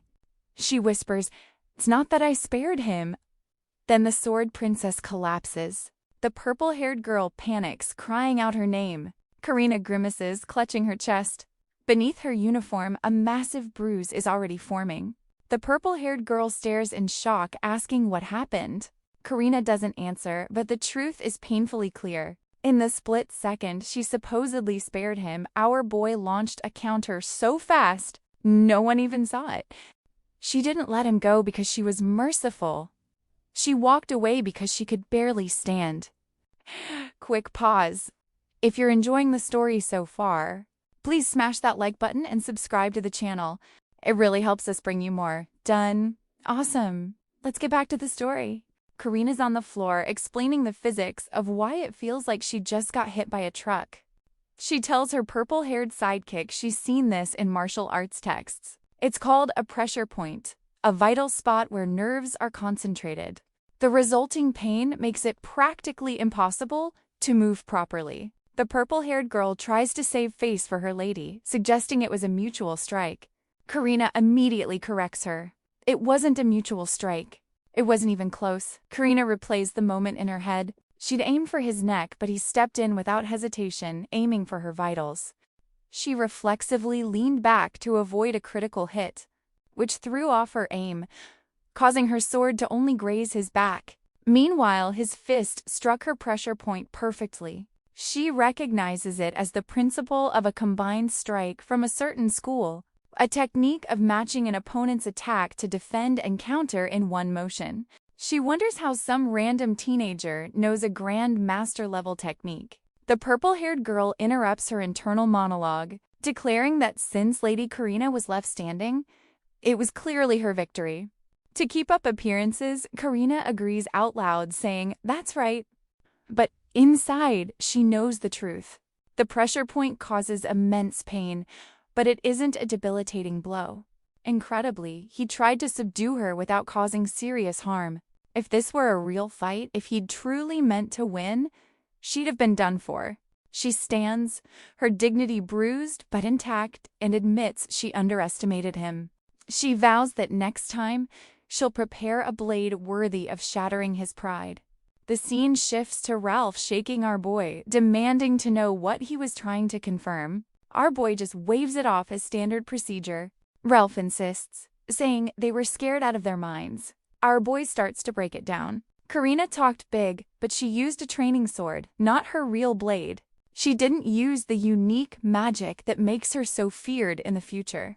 Even calling it a punishment, her attacks showed a strange restraint. Our boy realizes that the Crimson Edge surprisingly has a kind side. He thinks if the Karina of today isn't a monster yet, he might be able to change the future without having to defeat her permanently. He voices this thought, but Ralph just stares. Assuming our boy took a nasty hit to the head and needs the infirmary stat, the next day, the social fallout begins. Our boy walks into the cafeteria and tries to grab a seat. Immediately, other students grab their trays and scatter like he had some contagious disease. They gossip loudly that he defied one of the 5 crowns and a purge is coming because the guy got too cocky. Our boy just smirks. Suddenly, Falk shouts across the room, telling him not to let their talk get to him. Ralph agrees, calling them weather vanes who just turn with the wind. Our boy says he isn't bothered, but Ralph offers to go with him to apologize to the upperclassmen. Falk goes one better, offering to have his father put in a good word with House Luther. Our boy looks at his friends and calls them busybodies. Ralph laughs, saying it's hard to believe they're friends now, considering how they first met. Falk begs them not to bring that up. Our boy appreciates the offer, but insists he'll settle things with Karina himself. His friends are confused. He thinks that to prevent the future tragedy, he has to confront Karina now. He smiles, downplaying the threat, asking why they're so scared of the 5 crowns. They're basically just glorified hall monitors. Ralph and Falk are horrified by his disrespect. Falk asks if he even gets the gravity of the situation, but before he can answer, the final boss arrives. Helen State North walks in asking, "May I have a moment with Van Kruger?" The entire cafeteria is stunned into silence. Our boy looks up from his lunch, annoyed, and asks what she wants. Helen simply says she wants to talk, promising it won't take long. She then orders him to come with her. Our boy sighs, gets up, and follows, leaving his unfinished lunch and a room full of confused students behind. Ralph looks just as stressed out, noting how casually our boy speaks to her. He wonders if the guy has any survival instincts. Our boy sits with Helen at a secluded table. She gets right to the point, explaining that as one of the 5 brilliant crowns, she's been assigned to test his abilities. Our boy gripes that she should have told him that sooner. He apologizes, admitting he didn't expect her to move so quickly, referring to Karina Luther, which Ellen confirms. She explains that Karina is said to be the next head of House Luther, the pinnacle among nobles. Our boy admits her skill was the real deal, but notes she's more than just a genius. He struggles for the words, but says it's like she's cast aside everything in her life for the sword. Helen nods, calling him perceptive. Then she drops the tragic backstory. Karina wasn't just born a genius. She was originally an illegitimate child of the head of House Luther. Under normal circumstances, she wouldn't have even been considered a noble. But when she was 10 years old, during a casual practice match, she utterly defeated her 17-year-old half-brother, who was supposed to be the heir. Because of her overwhelming power, she was taken in as the legitimate heir. But it was a Cinderella story gone wrong. She grew up surrounded by jealousy and hatred, never receiving a single drop of familial love.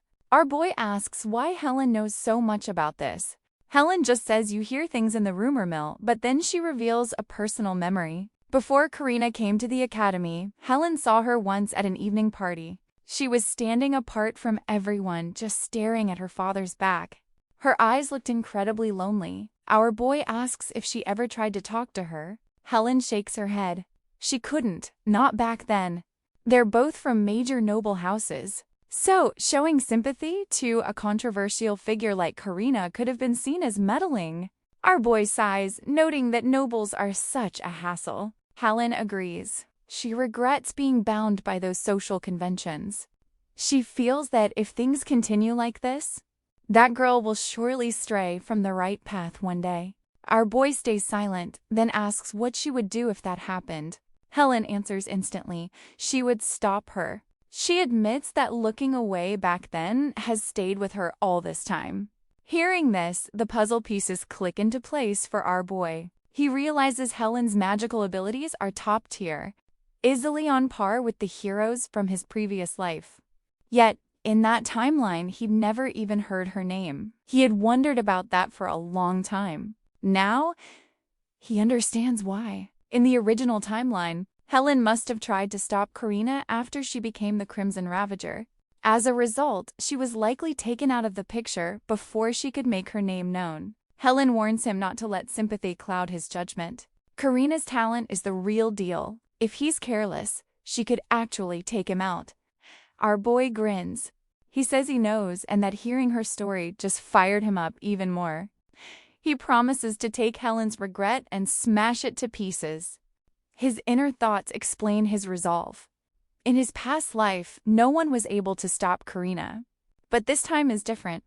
He will break her, twist her, train her, and stop her before she becomes that monster. Helen is shocked by his confidence but admits his words are welcome. She asks if he actually has a plan to counter her swordsmanship.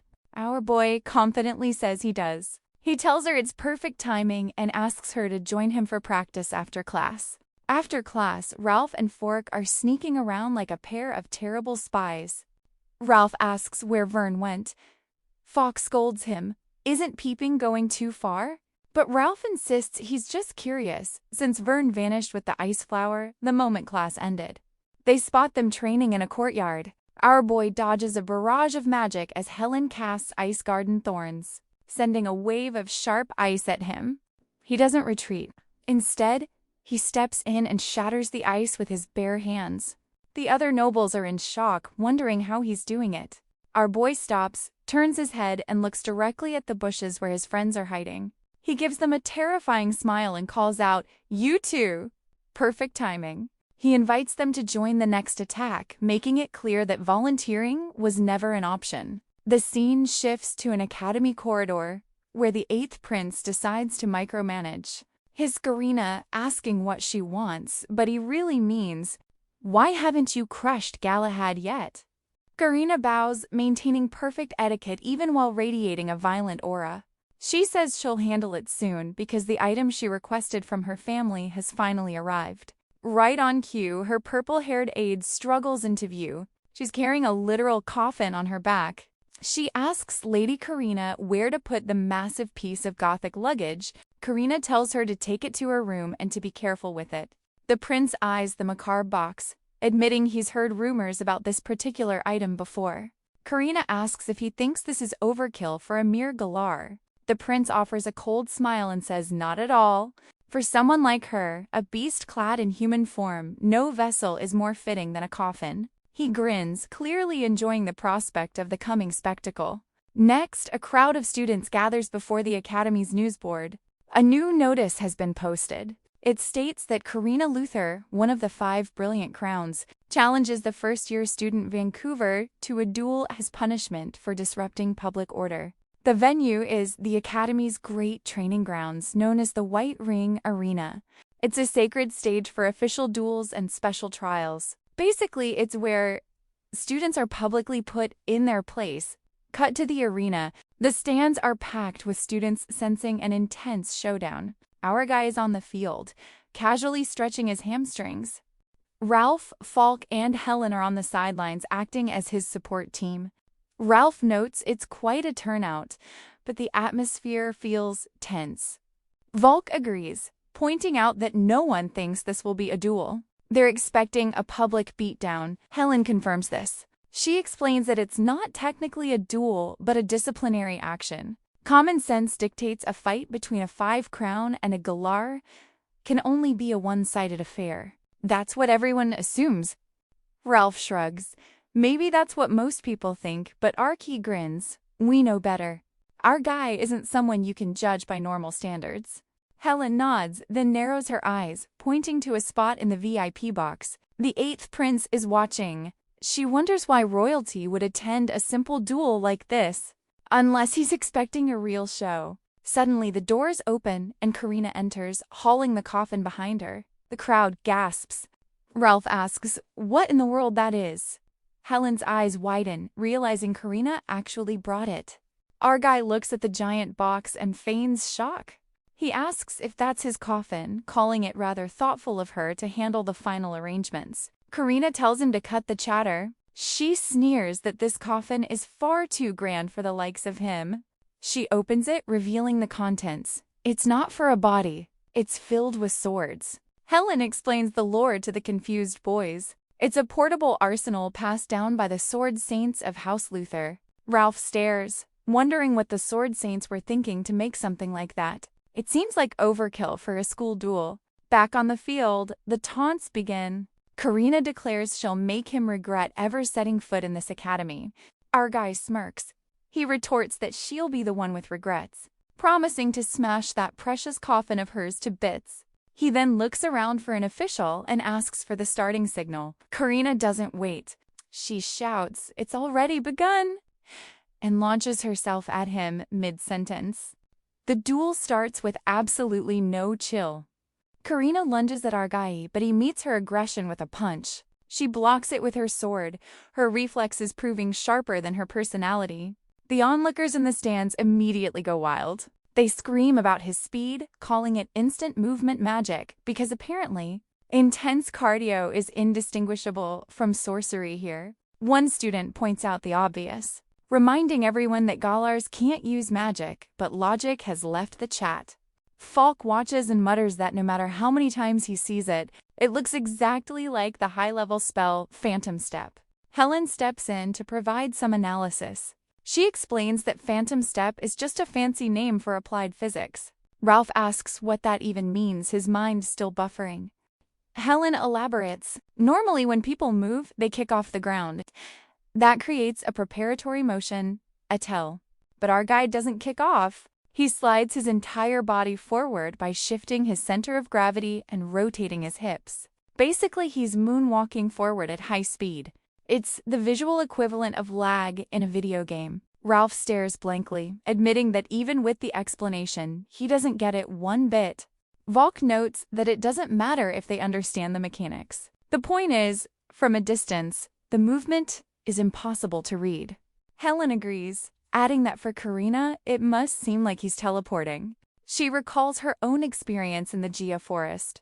Realizing she fell for the same move, Fall analyzes the tactical situation. He thinks Van has the advantage at close range since a longsword is awkward in close quarters. The crowd thinks so too, expecting our guy to land a blow. But Karina flips the script just as our guide moves in for a strike. Thinking he's out of her blade's reach, she blocks and counters. She manages to nick Argy's arm, forcing him to leap back. She smirks, asking if he thought he'd be safe just by staying close. Our boy smiles, ignoring his injury, and says, "Now we're talking." Ralph screams, "Half sorting!" The narration pauses to educate us. Long's words have an unsharpened section near the hilt called the ricasso. Half sorting is a technique where you grip that section with one hand, wielding the sword like a spear at close range. Ralph is shocked. He says he's heard of it from the battlefield where knights clash in the mud. But it is absolutely not the kind of technique a noble lady learns at finishing school. Fault realizes the rumors about her being the next sword saint aren't just marketing hype. Helen, however, grimaces. She notes that against Van, that was a bad move. Up in the VIP seats, the 8th prince is watching intently. He repeats our boy's phrase, "I'm not done yet," clearly entertained by the spectacle. His purple-haired sidekick, let's call her Coffin, girl, provides the magical analysis. She explains that for magic users, attacks without magic power are extremely difficult to evade. They're trained to sense mana like a radar. That is precisely why Van's strikes, which contain absolutely zero magic, become unknowable attacks to them. She argues there's no way a strike using only physical strength can pierce Karina's magic defense. It should be like punching a tank. But down in the arena, reality disagrees with her theory. Karina blocks another hit, but suddenly she feels a sharp pain. Her vision blurs for a moment.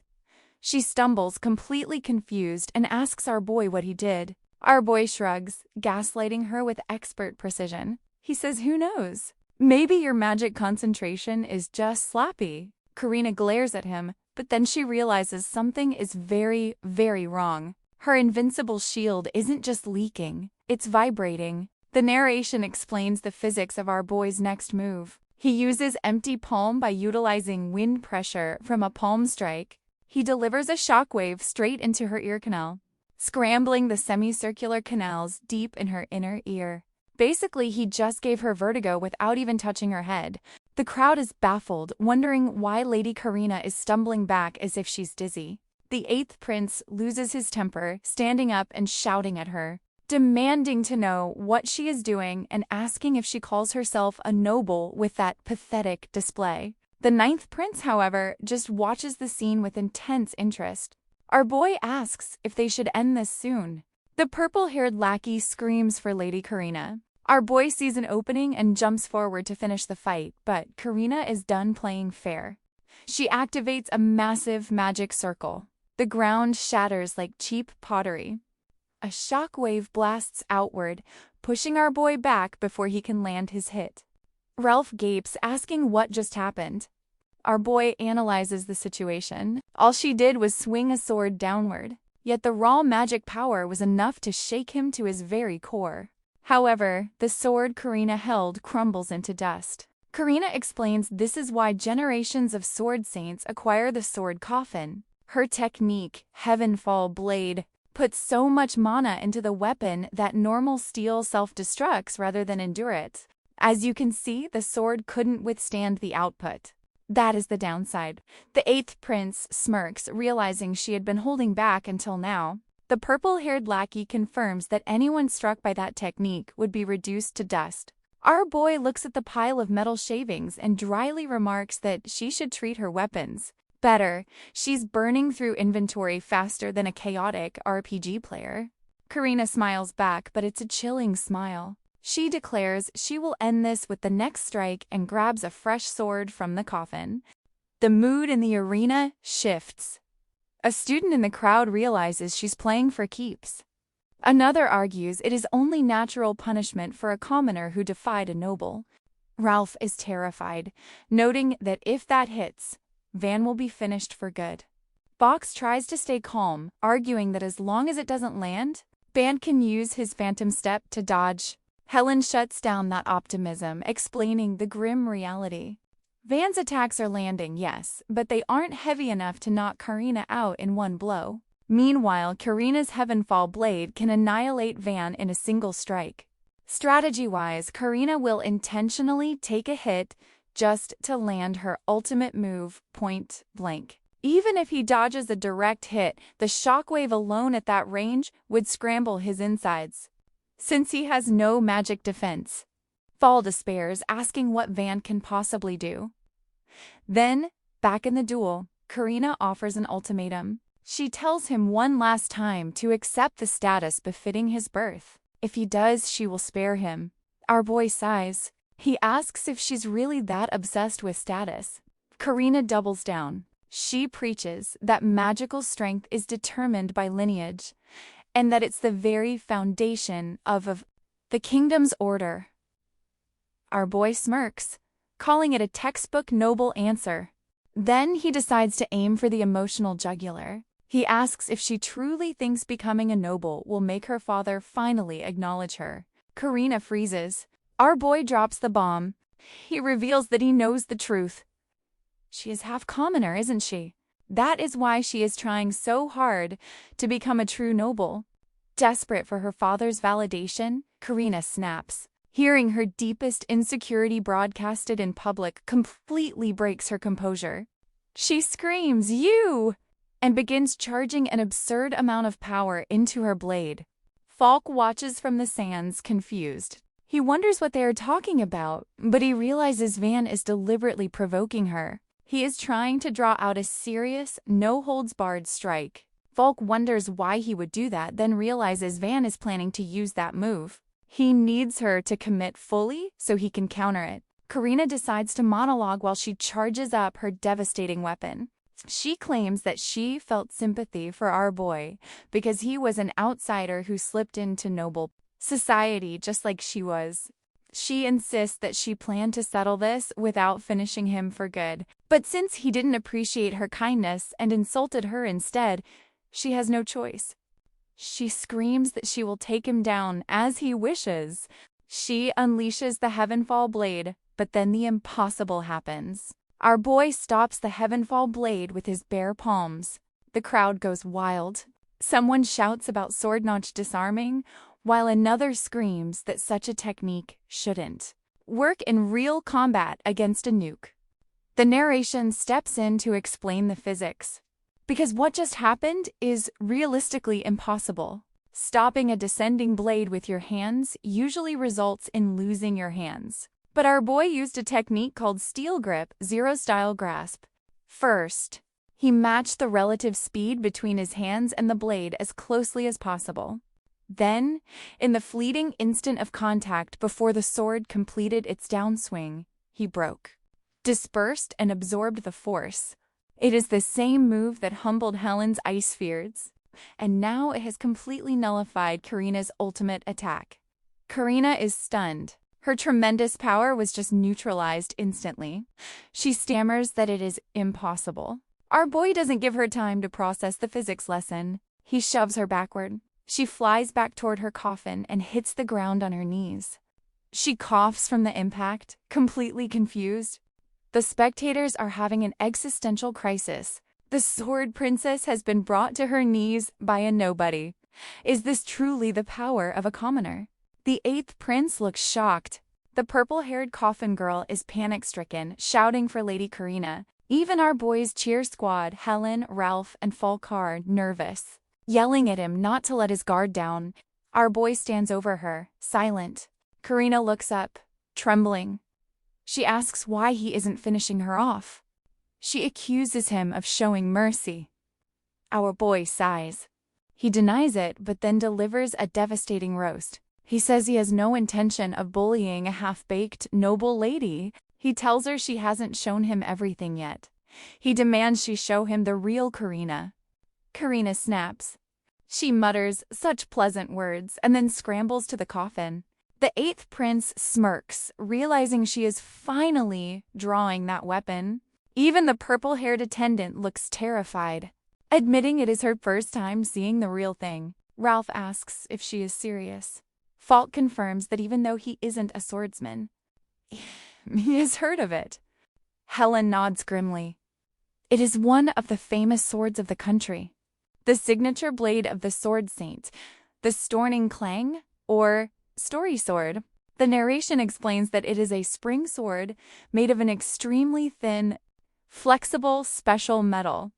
It acts like a whip of razor-sharp steel. Our boy recognizes it instantly. In his previous life, this weapon wasn't called the Starry Sword. It was known as the Ruined Sword Crimson Chain. Karina stands up, radiating a terrifying red aura of destructive intent. She tells him she will show him exactly what she sacrificed to stand here. Our boy doesn't flinch. He simply says, "Yeah, I'll witness it all." Karina declares that this is her full power. She challenges him to withstand it if he can. She swings her blade and the air explodes with red circles of mana. Ralph stares at the light show and asks, What in the world is that? Does that even count as swordsmanship anymore? Falk grimaces, calling it a national-level magic threat. Helen identifies the technique. It is the secret art circle requiem. It is an ultimate technique that only the head of the Luther family can master. It amplifies the spring sword's flexibility with magic power, driving the blade tip to supersonic speeds. Basically, she has turned her sword into a blender made of pure spite. Karina announces the dance of the circus. She claims that anyone who enters this domain, be it flame or lightning, will be cut down equally. She warns him that the field will expand to cover the entire arena. She graciously allows him to run away, but warns that if he stays, there won't even be dust left of him. Our boy yawns. He says there is no need to bother explaining it. He tells her, "I'll come to you instead." He begins walking straight into the vortex of steel. Internally, he admits it is fast, but not completely invisible. The narration explains his countermeasure. Sense acceleration, chica. It is a phenomenon where the brain's processing speed vastly accelerates under extreme stress. It is a natural defense mechanism humans possess to find the optimal path for survival, usually triggered only by chance. The boy has mastered the ability to trigger this adrenaline overdose at will. He says, "Let's go," and steps into the onslaught. The students scream, but the ninth prince narrows his eyes. He realizes our boy is deflecting the attacks. He spots the trick. Ban is parrying only the sword tip. Our boy's internal monologue confirms this. The center of gravity of a spring sword always remains at the blade's tip. He tells himself not to get confused by the complex trajectory. All he needs to do is strike the tip down. Karina smiles, but it is a strange smile. She calls him a monster. Our boy shakes his head. He says, "No, I just worked harder than most." "Same as you." Karina freezes. She asks what he just said. Our boy drops some knowledge. The spring sword chooses its wielder. Anyone lacking true mastery would have their own body cut to ribbons by its erratic movements. Being born of a swordsman bloodline alone isn't enough to reach this domain. He asks her just how many years of torment she poured into that one blade. Karina is rattled, but her internal monologue reveals the tragic truth. Once, just once, her father showed her how to use a sword. Maybe it was nothing more than a whim, but at that moment she truly felt a bond between them. After that, it never happened again. Busy with state affairs, her father had no time to care for an unacknowledged daughter like her. So she decided to perfect her sword. She thought that if she became stronger than anyone else, surely her father and the family would finally acknowledge her. She endured day after day of hellish training, but she made a critical mistake. She became too strong. From that day on, the scornful stares vanished, but they were replaced by something worse. Constant hatred and fear. The warmth in her father's eyes was gone. He recognized her as the legitimate heir. But that was just damage control to keep the family peace. To restrain the true-born children and console their mother, turning his back on Karina was the right political choice. That was when she realized the only thing she had left was the sword. She decided that her existence would allow no denial. She would prove her worth with undeniable might. It was the only way to force her father and her house to look at her. "Back in the present," she snaps. She shouts at our boy, asking what he could possibly know about this. She slashes at him, grazing his cheek, but the crowd gasps. Our boy is advancing through the storm of slashes like he is taking a casual stroll in the rain. Karina starts to panic. She asks why he's going this far. Everyone else has always fled before her sword. She screams at him. Why? He is a man without magic. So why won't he back down? Karina screams that this is her full power, unleashing a storm of magic slashes. But our boy walks through it like he's commuting to work. He thinks about his mission. Yes, he wants to prevent the future rebellion, but it is not just about politics anymore. He looks at Karina and sees a reflection of his past self. Someone desperately hunting for power, only to be exploited by evil people and end up with nothing to show for it but scars. He knows that suffering better than anyone. He realizes there is someone crying alone at the center of this storm of blades. He asks himself how he could just leave her there. He tells her she is crying. Karina snaps back, denying it instantly.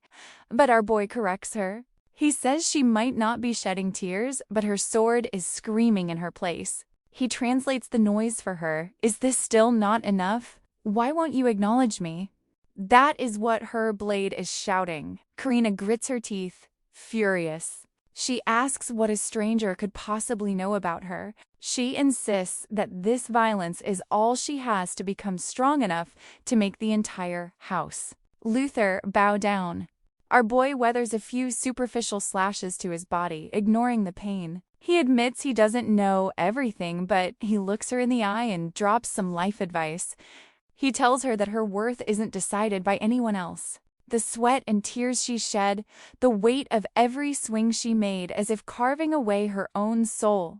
No one can deny that value, even if no one acknowledges it. He declares that, to him at least, she is the finest magic swordsman he has ever seen. Karina freezes. Hearing this, a memory unlocks in her mind. She remembers her father's voice. He told her to listen well. He taught her that even when striking down enemies, she must never swing her sword in anger or hatred. A noble, even in the midst of battle, must always carry pride in their heart. That is the true sword of House Luthor. Our boy stops her rampage not with force, but with words. We see Karina's eyes welling up. She realizes that was what her father was trying to teach her. It wasn't about gaining someone else's approval. It was about having something to hold in her heart, to remain true to herself. She understands she had thrown that lesson away herself. She discarded the one thing her father truly gave her. The red aura fades. She lowers her stance, letting go of her hatred. She thanks Vankuri. She tells him he helped her remember the sword she was meant to wield. She declares that this time she will put her all into this one technique. She asks if he is ready for it. Our boy smiles and prepares himself, saying gladly. The crowd watches in silence. Karina executes a simple overhead slash. It lacks the flashy red magic circles, but it is a strike honed to the pinnacle of perfection. It is the only technique her father ever taught her. Our boy meets both her intention and the blade. He thinks, so this is the real you, duelist. Our boy stands over her, but instead of ending the match, he extends a hand to help her up. He tells her, same to you. That was a magnificent sword, Karina. The students are in shock. They try to process the fact that a 5 crown was defeated by a first year, and a commoner at that. The silence stretches out, heavy and awkward. Then a slow clap breaks the tension.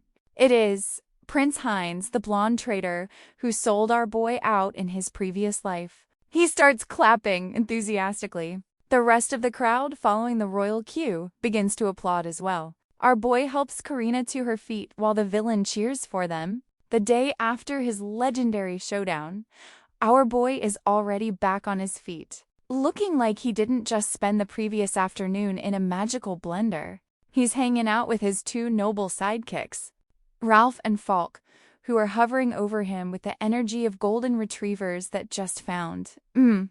Tennis ball. He gives a casual flex to prove his injuries are history, explaining that the Academy healers worked their magic, leaving him without a single scratch. Falk is practically vibrating with excitement, insisting that yesterday's fight was a historic event that will be whispered about for generations. But our hero tries to play it cool. He claims it was just a simple duel, but his friends are not having it. They point out that a first-year student flattening one of the 5 brilliant crowns is less a duel, and more a glitch in the simulation. Their fanboying is cut short when Falk spots a familiar head of pink hair lurking under a tree nearby. It's the thousand-blade sword princess herself, and she's looking surprisingly healthy for someone who was just humbled in front of the entire student body. The sidekicks immediately go into a full-blown panic, wondering if she's already back for a round 2 revenge match. But our boy just offers a casual greeting like they're old gym buddies. She approaches with a face as serious as a tax audit. immediately scolding him for his late greeting and terrible attitude. When he jokingly asks if he's in for more punishment, she drops a bomb. With a face doing its best impression of a ripe tomato, she points a finger and declares she is making him her new squire. The confusion in the air is thick enough to cut with a sword. In this academy, the squire system is a fancy way for upperclassmen to mentor a junior.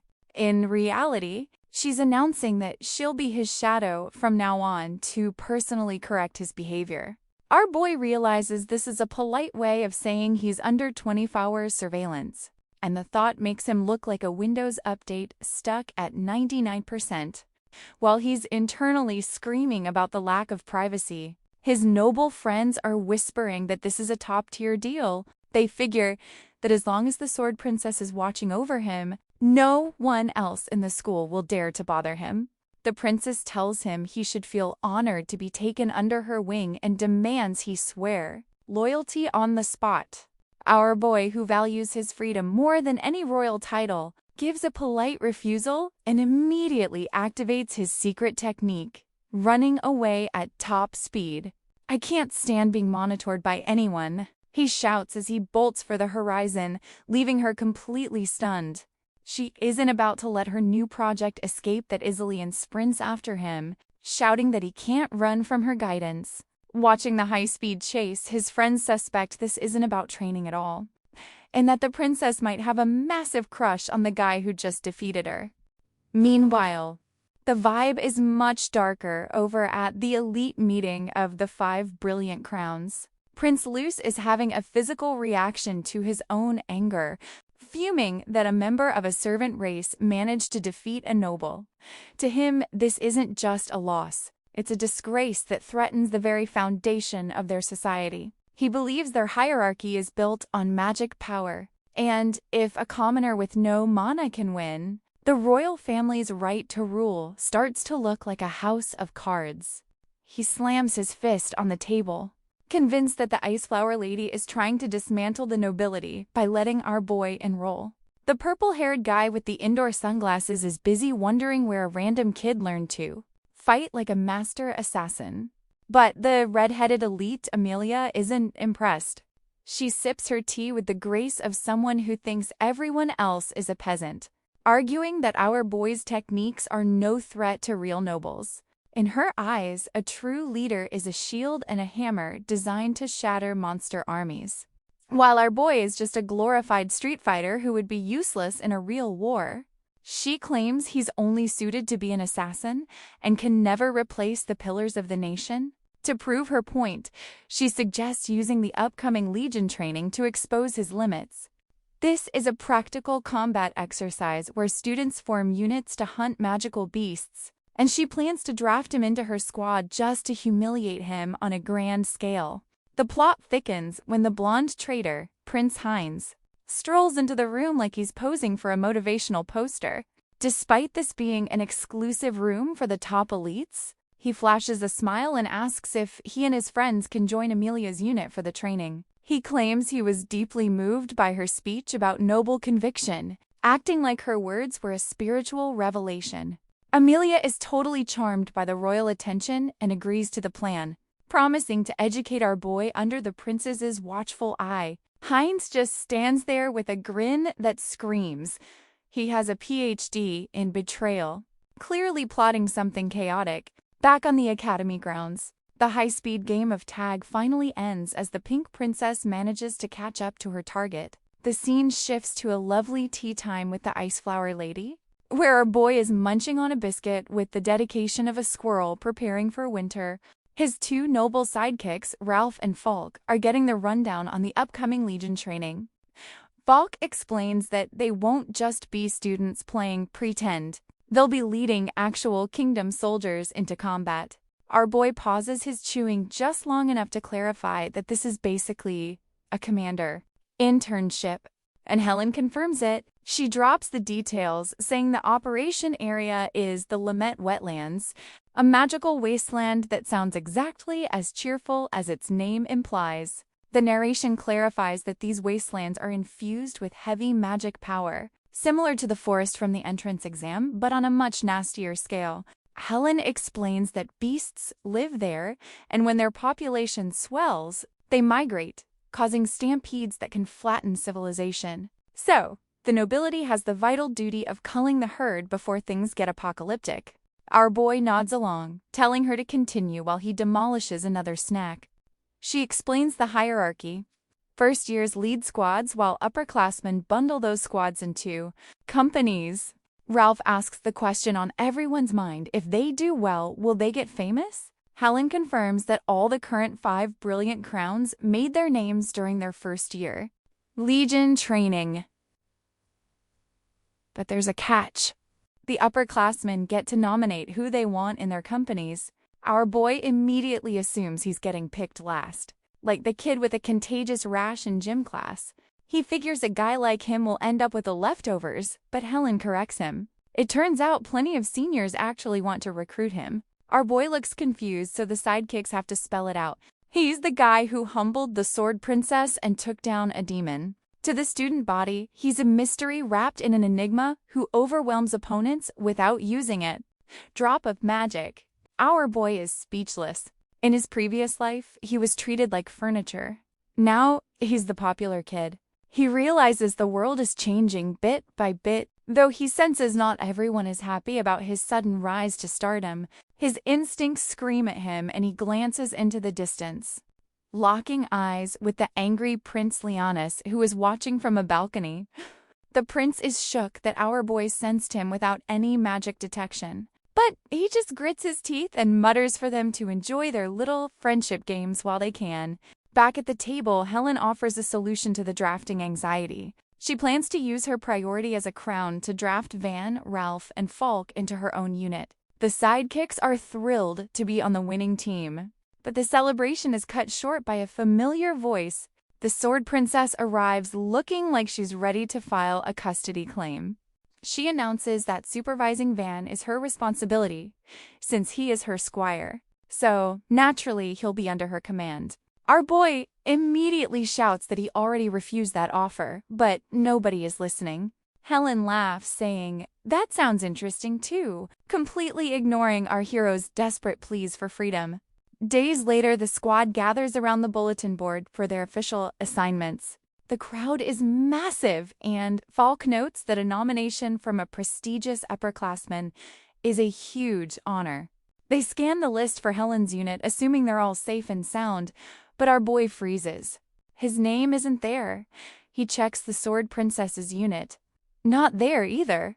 With a sinking feeling, he points a finger toward the 5th company.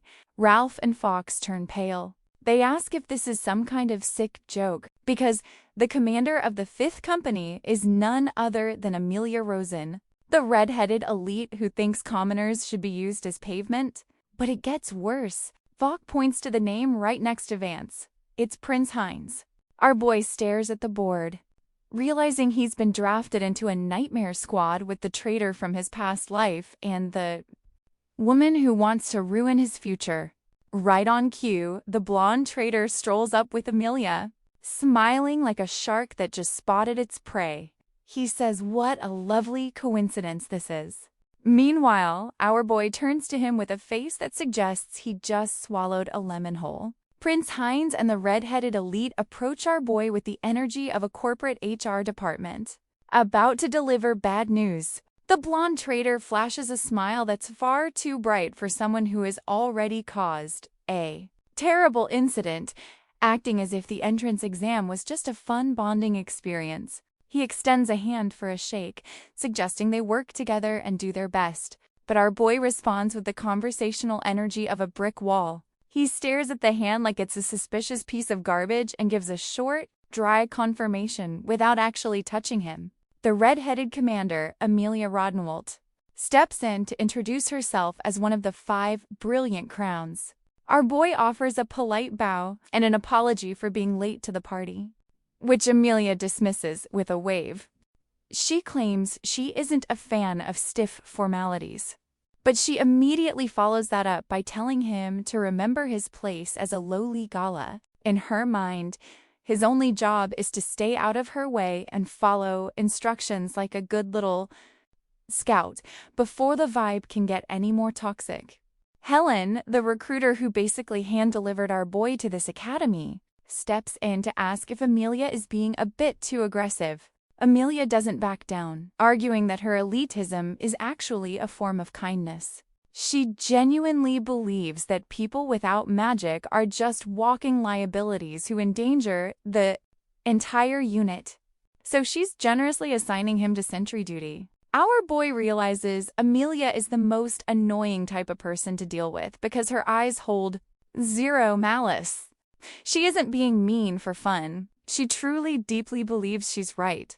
Our boy tells her that fulfilling a role is important, and that's exactly why he bothered to show up at this academy in the first place. He thinks back to Helen's advice about how magic isn't the only way to reach the top. And he tells Amelia to use those elitist eyes of hers to watch him prove he isn't just dead weight. Amelia just turns her back on him and leaves with the blonde traitor trailing behind her like a loyal puppy. Hines pauses just long enough to give our boy a fake nice don't worry speech, promising his abilities will surely be useful later in a tone that suggests he's already writing him off. As they depart, the pink-haired princess and Helen watch from the sidelines. The princess suspects the prince is up to his usual schemes, and Helen realizes the blonde traitor must have pulled some major strings with the faculty to mess with the assignments. While they worry about the politics, our boy is busy having a flashback to his previous life. He remembers that the upcoming mission to the Lament Wetlands was a total disaster. A historical delete-all event where a new species of monster wiped out nearly everyone and eventually led to a civil war. Ralph and Falk come over to check on his mental state, but our boy is too busy calculating survival rates. He realizes his original plan to hide behind the heavy hitters is officially ruined. If that new monster shows up, his golden retriever sidekicks won't make it out without a scratch. He's currently stuck in a unit where he's being treated like the help, and the actual danger is about to hit levels no one is prepared for.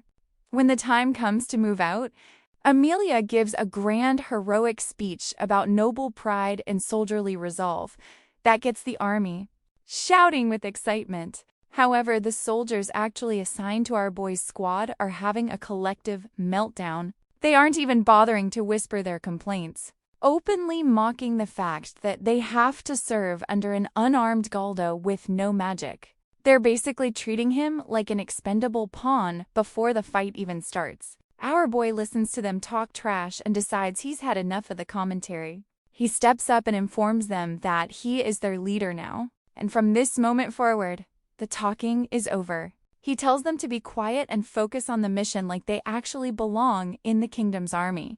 As the squad falls silent, trying to look tough, Amelia observes the dismal scene from a distance.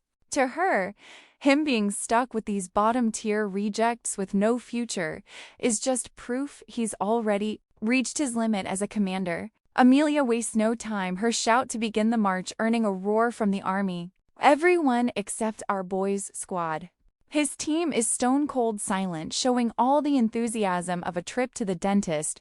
As they journey through the forest, the red-haired commander finally calls for a brief rest, and the blonde traitor immediately launches into his charming prince routine. Hines makes the rounds, telling everyone to stay hydrated and keep sharp, like the world's smoothest camp counselor, while other leaders check gear and their soldiers' morale. Our boy's unit is just wallowing in their own misery. The fighters in his squad are busy trashing him behind his back, complaining that he's riding a horse while they have to walk. One of them finally snaps, demanding to know if the captain has anything to say. Our boy calmly notes that since they clearly have a lot to get off their chests, he's willing to listen, just this once. The soldier starts ranting about their shoddy gear and their leader being a magicless Galda. He's convinced the academy is just using them as pawns for the nobles and is panicking about his chances of survival. Our boy dismounts and tells them that while he gets their anxiety, they're completely wrong about how this is going down. He realizes talk is cheap, so he decides to show them instead. He invites the entire squad to attack him at once, which naturally throws them for a loop. One frustrated soldier has had enough and tries to turn our boy into a human shish kebab. But our boy just catches the blade with his bare hands like it's a falling leaf. While the soldier processes that his captain's hands are apparently made of solid steel, our boy takes the sword and shoves him to the ground. He asks the rest of the squad if they're joining the party, but they're too busy having their souls check out for good. To really drive the point home, he takes the worn-out sword and splinters a nearby tree with a single, effortless slash. The soldiers and even members of other teams are suddenly staring at him with the admiration usually reserved for rock stars. He hands the sword back, admitting it's seen better days but still works just fine. He explains he chose this style after mastering every weapon, promising he won't let them perish for nothing unless they're foolish enough to become monster. To on their own, up on a nearby hill, the red-haired commander watches the whole display with a look of pure judgment. Amelia thinks he's an amateur for leading through fear. She's convinced a unit built on force will just abandon him the second things get messy. In her mind, our boy has already failed as a leader. That night, the unit marches on, setting up camp at the edge of the Swamp of Lament, while Amelia and Helen pore over maps and the prince does some light reading. Our boy's squad is huddled around a fire. They're wondering if their captain finally realized he's in over his head and bolted into the night. They joke about being expendable outcasts, saying a Galda leader is a perfect fit for a group of rejects. Suddenly, our boy appears from the shadows like a ghost, asking more about this outcast status. He catches them mid-gossip and sits by the fire, but not empty-handed. He drops a haul of rabbits and mushrooms he caught, leaving the squad staring at the fresh food, their eyes wide in disbelief. As the meat sizzles, the squad stares at the meal like it's a divine gift, their mouths watering with anticipation. Our boy casually announces that it's time to eat. He hands out the food, flatly telling them dry rations alone won't give them the strength to avoid becoming monster chow tomorrow. He also offers some veteran advice, telling them to crush a certain herb and rub it in their boots to prevent painful blisters. The warriors are completely blindsided by this unexpected show of concern. One cautiously asks why their captain is suddenly trying to win them over with a hot meal and boot. Advice: our hero looks him dead in the eye and admits he used to be just like them. He describes the miserable reality of marching toward a grim fate. Feet covered in raw blisters, choking down bread as hard as a brick, getting awful stomach trouble, and practically collapsing from exhaustion before the fighting even began. The squad listens in complete silence, realizing their captain carries heavy burdens from the battlefield at an age most kids are still learning basic math. They figure it makes sense, given the harsh life of a gaoler. Another warrior speaks up, asking if he's just pitying them for their shared misery. Our boy immediately shuts that down, clarifying this isn't charity, but a calculated investment for his own goals. He fully intends to use them as his personal chess pieces to earn military merit. But he promises they will never be treated as disposable pawns. He vows to bring every single one of them back alive. So, if they want to survive, they need to willingly become his pieces. The stark honesty catches the men off guard. One of the soldiers grins, highly amused that they've just been promoted to chess pieces. Our boy flatly asks if that's supposed to be funny, but the guy just shrugs, taking a massive gulp of soup, and admits it's the first time he's seen someone talk with so much nerve. Another soldier whispers, asking if they're really going to trust this guy. A blonde warrior shrugs, pointing out they don't exactly have a choice. Plus, the captain hits like a freight train and cooks like a master chef, making him far more trustworthy than any snobby noble they've ever served. Watching them eat, our boy smiles to himself. His PhD in betrayal from his past life taught him a valuable lesson. Common soldiers don't risk their necks for lofty ideals or the kingdom's glory. Their only goal is surviving to see their families again by offering them overwhelming strength and the real benefit of survival. He knows he has now completely secured their absolute loyalty. The next morning, the camp is packing up. The red-headed elite is busy ordering her team around, telling them to wait for her signal once they finish pulling back. But then she glances over and spots our hero's squad. Instead of a messy group of miserable rejects, they are standing in perfect formation. One of the soldiers snaps a crisp salute, reporting their withdrawal is complete and they are ready to move on his command. Our boy calmly orders them to hold their position and keep their eyes peeled. They hit him with a synchronized confirmation, looking like a disciplined military unit. The salty commander is absolutely flabbergasted, looking like a system update that just crashed at 99%. She can't believe he managed to turn a bunch of outcasts into a functional team in a single night. The blonde traitor strolls up beside her, observing that the Gaoler actually possesses a general's qualities, leading soldiers in a completely different way than the nobility does. The redhead scoffs, her elitism still fully intact, and insists his little leadership trick will only be tested when the real fighting starts. Switching to boss mode, she shouts for all platoon leaders to gather for the operation briefing. She dramatically points at a massive map, indicating their target beyond the forest, the Swamp of Lament. She paints a lovely picture of waist-high grass and scattered woods, casually mentioning the entire area is Demonland, where any random bush could be hiding a monster ready to end their subscription to life. She outlines the plan. As the advance unit, their job is to scout the swamp by forming a wedge and running straight through it. One of the noble students, visibly palest, asking if they're seriously charging headfirst into the enemy. The prince chimes in, asking if this is a classic force reconnaissance maneuver. The salty commander confirms it is. For the uninitiated, force reconnaissance basically means kicking the hornet's nest by marching into enemy territory and measuring the threat level by how hard the monsters try to overwhelm you. It's incredibly dangerous, but it's the fastest way to gauge the enemy's scale. Since the swamp ground is surprisingly firm, she explains that horses can make it through as long as they avoid the deeper streams. She confidently asks if there are any questions. Our boy immediately speaks up, asking why they're using an aggressive tactic like force reconnaissance instead of normal scouting, where they don't actively invite disaster. She explains that the swamp is simply too vast with too many hiding spots. Tiptoeing around won't give them an accurate head count. By pushing in with full force, they'll wake the enemy, force a reaction, and get reliable intel without wasting time. The noble students immediately start flattering her, praising the plan as bold and magnificent, totally expected from the heir of the Roosevelt family, who guards the kingdom's frontier. But the red-headed elite is not in the mood for brown-nosing. She shuts them down, telling them as noble heirs they should think for themselves, instead of just nodding along. She orders them to stop hesitating and share their real strategic ideas.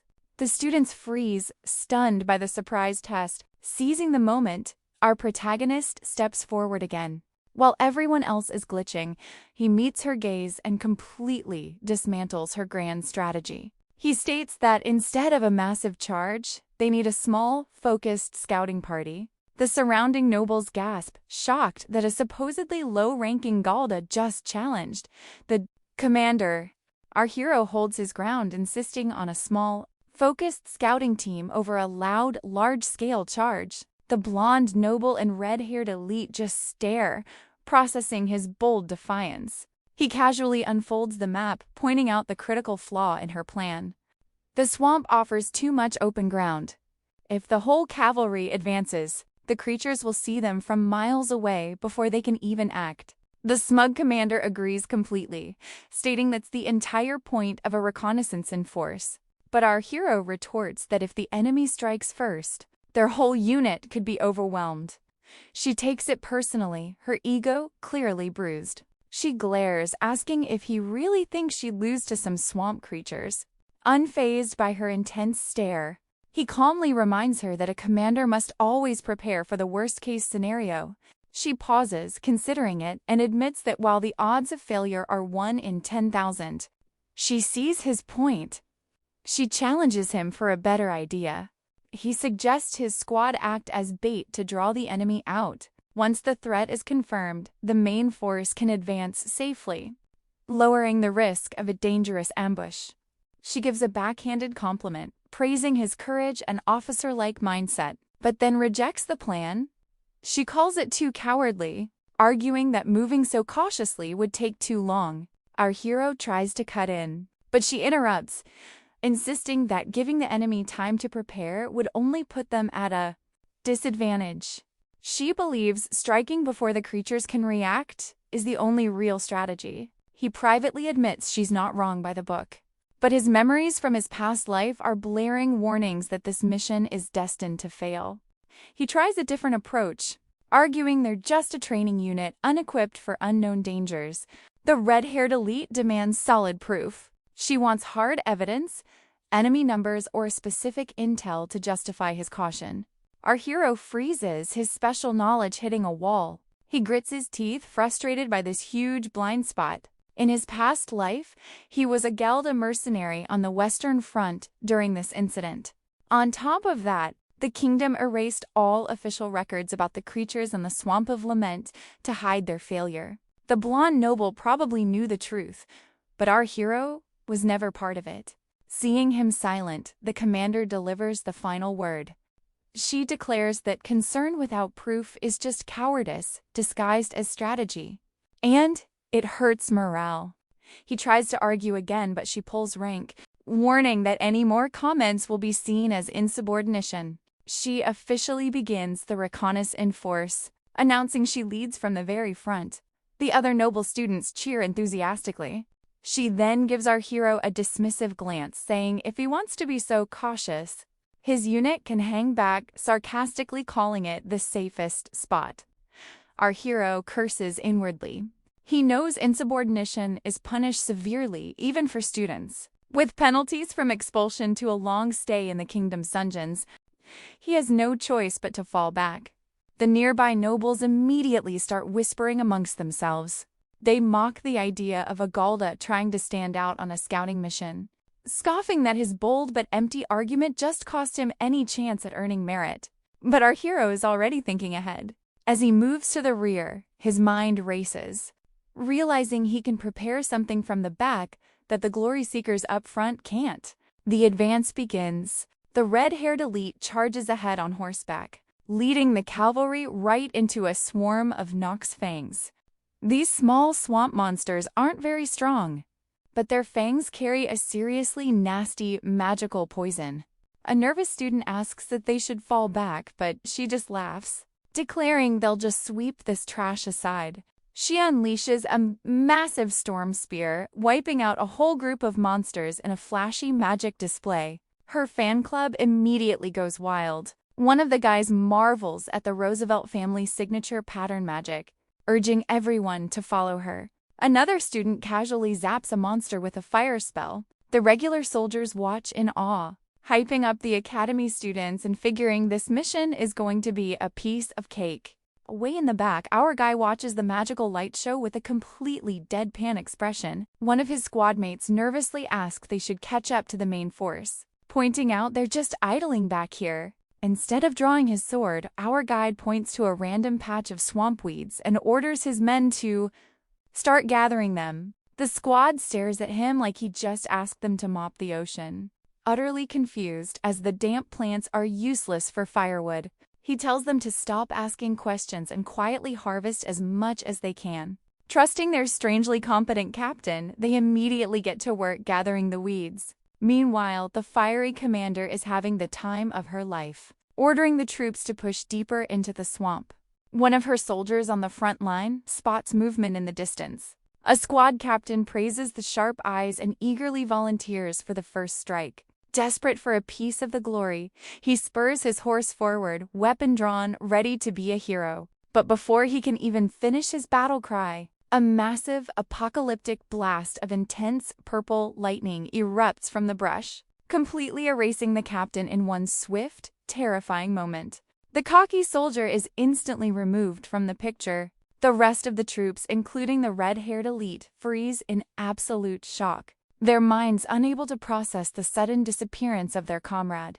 Emerging from the swamp is a whole new kind of nightmare. A colossal, terrifying beast crackles with dangerous violet energy, ready to show the nobles what a real threat is. Thanks for sticking around until the end. If you enjoyed this recap, smash that like button and let me know your favorite moment in the comments. I'll catch you in the next video for more action. Peace out.